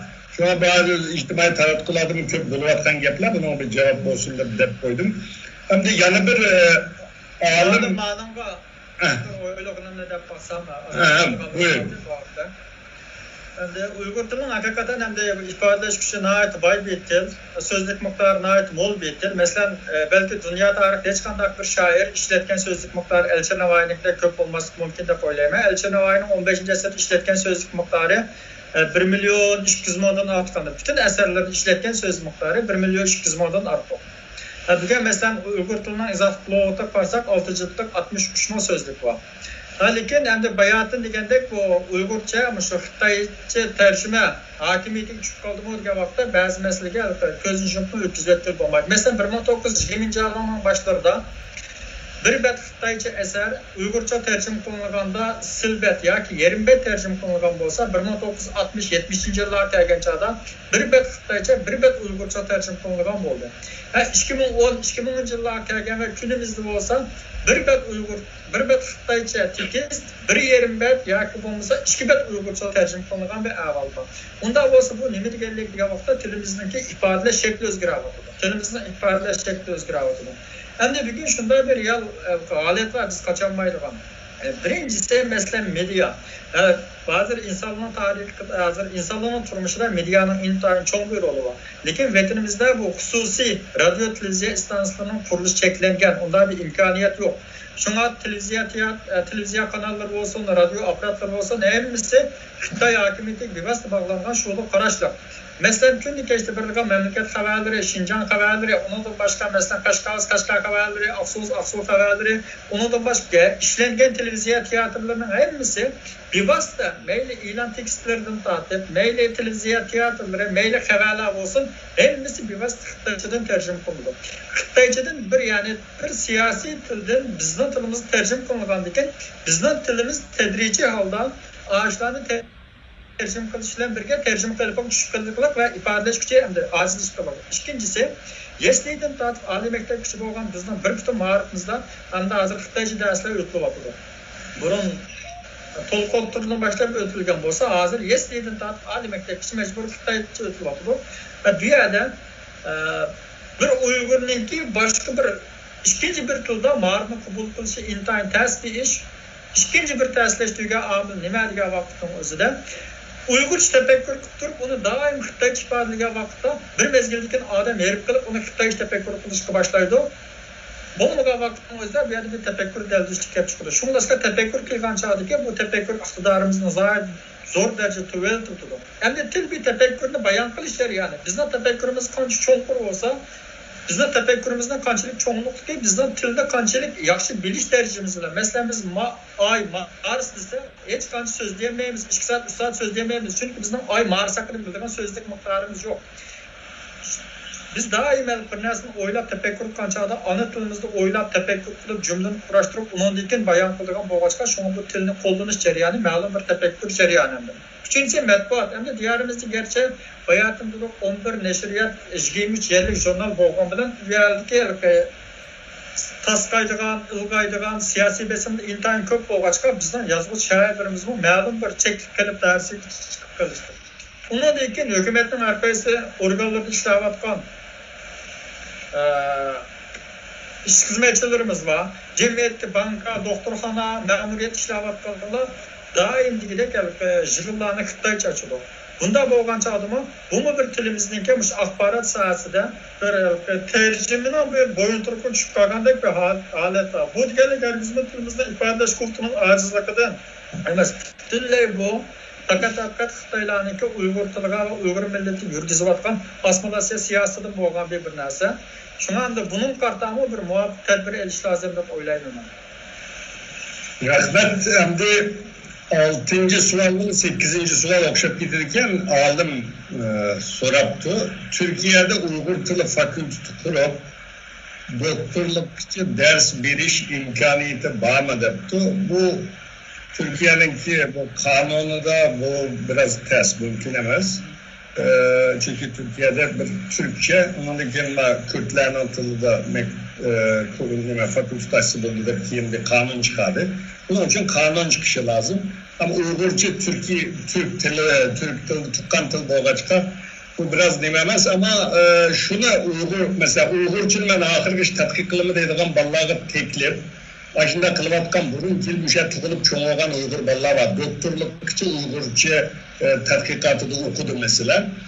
Bugün Türkiye'de 12'de üniversitede hazırki zaman Türkiye tilleri ve edebiyatları bölümleri var. Uygurca'nı devamlı küçükten öğrenip kitap okup özlüğünden öğrenip Türkçe bilen yakın olgandaki bu şu üniversite imtihanını ötüp bu şu hazırki zaman Türkiye tilleri ve edebiyatları bölümü ikiler Müjade Özbekçe, Uygurca, Kazakçı bu tıllarını öğrenip Uygur tili hakkında tadqiqatlarını doktorlukça okuş imkaniyeti Türkiye'de var. Yani bunu dep koyaydı. 7. sual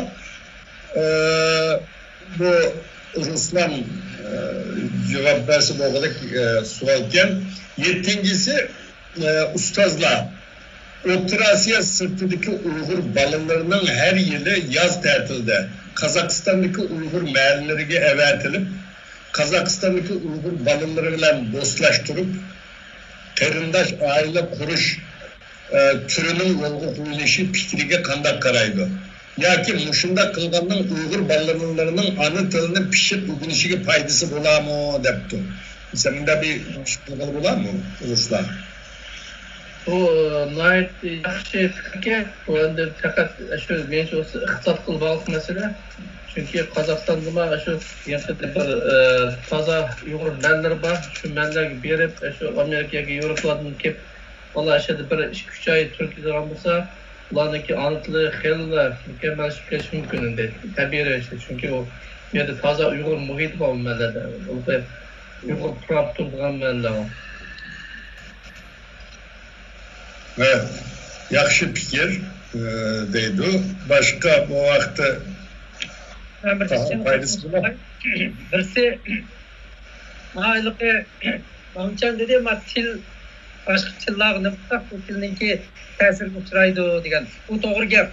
Ta'sir uchraydi, tafakkurda shuni to'g'ri uchraydi. Bu mencha xato ish emas. Boshqa tillardan til qabul qilish nayt yaxshi ish. Qancha qabul qilsak, shuncha yaxshi. Öz vaqtida biz Çağatay edebiyatı vaqtida Navoiylarning asarlarining 90% Arab Farisi. Lekin shunaqasi bilan u baribir yana turkiy til. Chunki uning grammatik qurilmasi buzilmag'achqa u chetdan qancha bo'lsa faqat mazmunni beytida lekin tilni buzilmaydi qilishqa chet eldan til qabul qilsak qo'rqib ketmasak bo'ladi. Hamda tilni qabul qilganda albatta shu tilningki tafakkur ta'sir uchraydi. Oddiy bir narsani deb beray. Ingliz tilida agar shiq ketgan bolalar natijada inglizcha tafakkur qiladiganlik saviyasiga yetsa, ingliz tilida odam ingliz tili bir tafakkur tili, mulohiza tili, haqiqat tili. O'xshash bir masalani men inglizcha o'ylasam tafakkur qilib turman. Ikkinchisi bu Xitoy tili bir xil tasvir tili. Xitoylar bir masalani tafakkur qilmaydi, tahlil qilmaydi, tasvirlaydi. Oqmu, qormu, yig'mi, pastmi, shu shakli qismini tasvirlaydi. Bu Xitoyning har qanday Xitoycha gap qildida, shu bularning birinchi bo'lib shu tili odamni eshak zo'rlaydi. Ikkinchi Uyg'ur tili nima desa, Uyg'ur tili bir hissiyot tili. Bu bizdagi hissiyot Çağataychidan farqlardan bizga yuqqan bir ish bu. Hissiyot tili nima deganda, bu bir matnni analiz bir chet qilib qoldi, uning tasviri bir chet qilib qoldi. Shu narsani shayni bizning qavmimizga bizga bo'lgan hissiyotimizni tasvirlab so'zlab ketamiz. Shuni biz bir hissiyotchan haq. Masalan, farslarning g'azallarini ko'rgan bo'lsak, janglarni ko'rgan bo'lsak, 90% bu shu jangdagi qiyachiyalari, qonlar, qaraq turuqlar, tasvir bu haqiqiy jang nima bo'ldi? Qaysi daryoning bo'yida qancha askarlar kim, ismi nima, bu tarix ma'lumot yo'q. Ammo şu jangni tasvirlagan bu shoirniki hissiyoti butun bir jang nomining 90% egallab ketdi. Shunga bizning Uyg'urlarimiz shu top Uyg'ur tafakkur nimasi kirsak, biz hissiyotimiz birinchi o'rinda turdi, tahlil ikkinchi o'rinda turdi, qilib qoldi, angizlardek tasvirlash nuqtalari bunda uchinchi o'rinda qilib qoldi.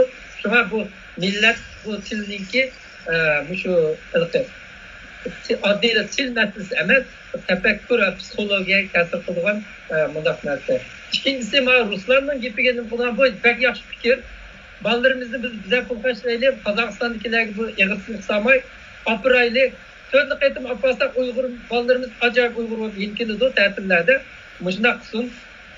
Bundan boshqa men bir taklifni qo'ymoqchi, Uyg'ur qizlari, dunyodagi Uyg'ur qizlariga nozugum ro'yini tashviq qilishimiz kerak. Chet elliklarga tegmaydigan, kambag'al musulmon Uyg'ur bolasiga, Uyg'ur yigitiga tegadigan, yosh to'y qiladigan va jiq bola tug'adigan bir narsani nozugum ro'yini tashviq qilishimiz kerak. Nozugum shu chog'da o'zini badanini manjollarga, dushmanlarga berishni xohlamagan bo'lsa, biz nima uchun bugun erkin davlat kirib, bizning totlig'imizni chet elliklarga beramiz? Uyg'urning bolasini yanchi qilib pul yo'qkan, bular kambag'al deb chet ellik taksak bulamda Ulaşqa yosh qizlarimizga, xonim qizlarimizga nozgum ro'yini tashviq qilishimiz kerak. Buni Risolat xonimlar buni maxsus muzokara qilib, bu masalani o'tirib chiqish kerak. Bu shumi vatanparvarlikning bir nimasi, belgisi bu shu. Yaxshi, ana oxirgi savolda qizlarga nozgum ro'yini tashviq qilayli deysa, erlarga nimani tashviq qilamiz? Sodir bo'ldi. Ana oxirgi bir savol, mushuna bilan bugun payda dal saat bo'lay. Doktor Nuraniy ayet ikram so'rab.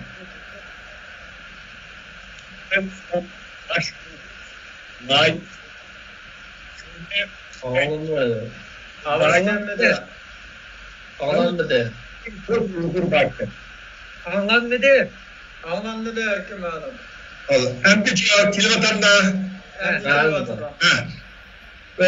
Doktor Nuraniye Hidayet Ekrem Hanım soraptı. Bir sual, en ahırki sualımız bu. Bugünkü günde değil, Türkmenistan'ın Başoğuz Nayısı'nın Köne Urgenç rayonunda 50'den çok Uygur varken. Hazırgıca buna Özbekçe yakın bir tıl bilen sözleşidikken. Bu Uygurların atılları bir can mezgilede Bukhara'dan kilip bu şeyge yerleşip kalganken Türkmenistan'ınki besimi bilen özlerini Özbek deptiken, Özbek deydiken bula Özbekçi gep kılışkı mecburken bu Uygurlarını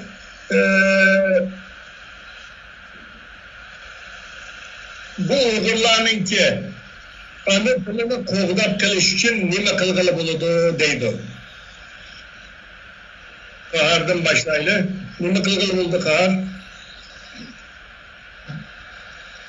Okşaş bu bir yanılmaz emez Özbekistan bir hikayem şu Uygur edebi tilimizin baylığını teşvik kılışımız gerek ve bularının Uygurcadan geniş bu namussuzluğunu tanık kılışımız gerek muşundak iş. Mesela hazır bir şu termin var. Milli münafık degan sözünü tilga aladigan bo'lsak, milli münafık desa bir Uygur berip Uygurlarni satdi deganni milli münafık deymiz. O milletin görgənligi özünün milletini göstergen. Lekin bilmezsiniz siz elbette olgamsak, sen bir Uygur ailesi durup, Uygur'un atı durup, Uygur'un anısı durup, sen öyünün içinde Uygurçını reddetsen, Uygurca sözler dinsen, vallahi Uygurçalık öğretmişsen, aşımı öy içindeki milli münafıklık. Şuna bu meseleyi aşı dereceye götürüp teşvik kılışımız gerek, tanık kılışımız yani ilhamlandırışımız gerek. Bu Uygur dili şunçilik bir bayaşat dil, şunçilik bir danlık dil ve şunçilik tarihi dil bir yaxşı dil. Nime kılısıyla Özbek öylep, bu uyat emes mi deydiğen bula kayıt deyiş gerek ve o şey arkalık bula özgertiş gerek. O diginin doğrudan bir yerdeki siyasi, iktisadi her xil sebepler var. Ama bunu mu nezarda tutuş lazım bu meselede. Ama o devletlerin ki tabii bazı devletler gibi bir baş Uygurlarla görüşüp gideysem mesela ruhsat kılmadı mesela değil mi? Şuna bunu pakatlan sen digendek hüküm çıkarışma taza doğramaz da oylayamam de. Ruslan, bu vakti sen Türkmenistan'daki Uygurlar to'g'risida Qozog'istonda maxsus tadqiqotlar elib berilgan o'zaqda. Davud Seif degan bizim tarixchi olimimiz bayramlardagi Uygurlarning tarixini hayot to'g'risida maxsus kitob chiqargan.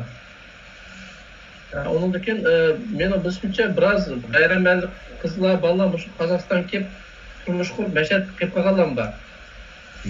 Buni bir yaxshi yo'llarining biri O'sha mümkün bo'lsa Qozog'istonga qayerda Uyg'ur ko'p, qayerda Uyg'ur o'zini saqlab yashayotdi, o'sha yerga kelib mumkinchilik asosan urushi vasin bo'ldi. Ya'ni bo'lsa baribir kelajak undaq bir muhitda tasdiq bo'lishi mumkin. Mening fikrim shu. Evet. Mahmudcan oxirida sen nima demoqchi? O Türkmenistan'da hem de bayram edildiğim şu güzelliğimin etrafında Uygurluğa hem de lekin o özünü Uygur dep hem de yaşarlar. Hem de o Bukhara'dan köçep gelgen o mın etrafında yak mın aylık etrafında Uygurluğun özünü Özbek deyişirken biz tarihi, siyasi, ictimai ahvallarını tutmayımız. O ne için şunda oldu yak mecburlandı mı yak öz kaldı mı yak yıllardır bir asmodesiya bulup gitti mi? Ama bunun tarihi sebeplerini bilmek durup Endi biz onun üstüge muhacire tutturup o çek imkaniyet hiç kanda biz siyasi yoki diplomatik bir hukukimiz, hakkımız, bağlantımız bo'lmagan avalasida ularning ustidan ham bir hech ish qilinmaymiz deb o'ylayman bular. Reallikni ko'zga tutganda. Evet, ko'p rahmat. Bugun Ankara'daki Uyg'ur tadqiqot instituti uyushtirgan Uyg'ur tili duchor bo'layotgan masala va hal qilish usuli mavzuluk bu sohbet yığınımız müşahede ahırlaştı.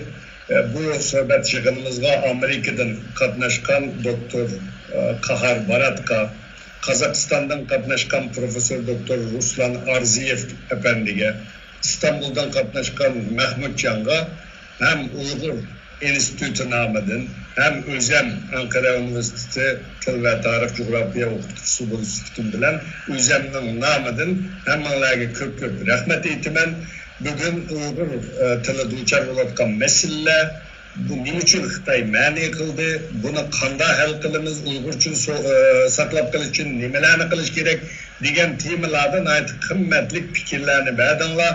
Ham bu programma YouTube'dan başka Uygur Tadqiqot Instituti'ninki torbetleri de tarqıtıldı. İnşallah milletimizge, halkımızga faydalı bo'lgandi deb o'ylayman. Rahmat sizlarga. Rahmat. Afiyet olsun.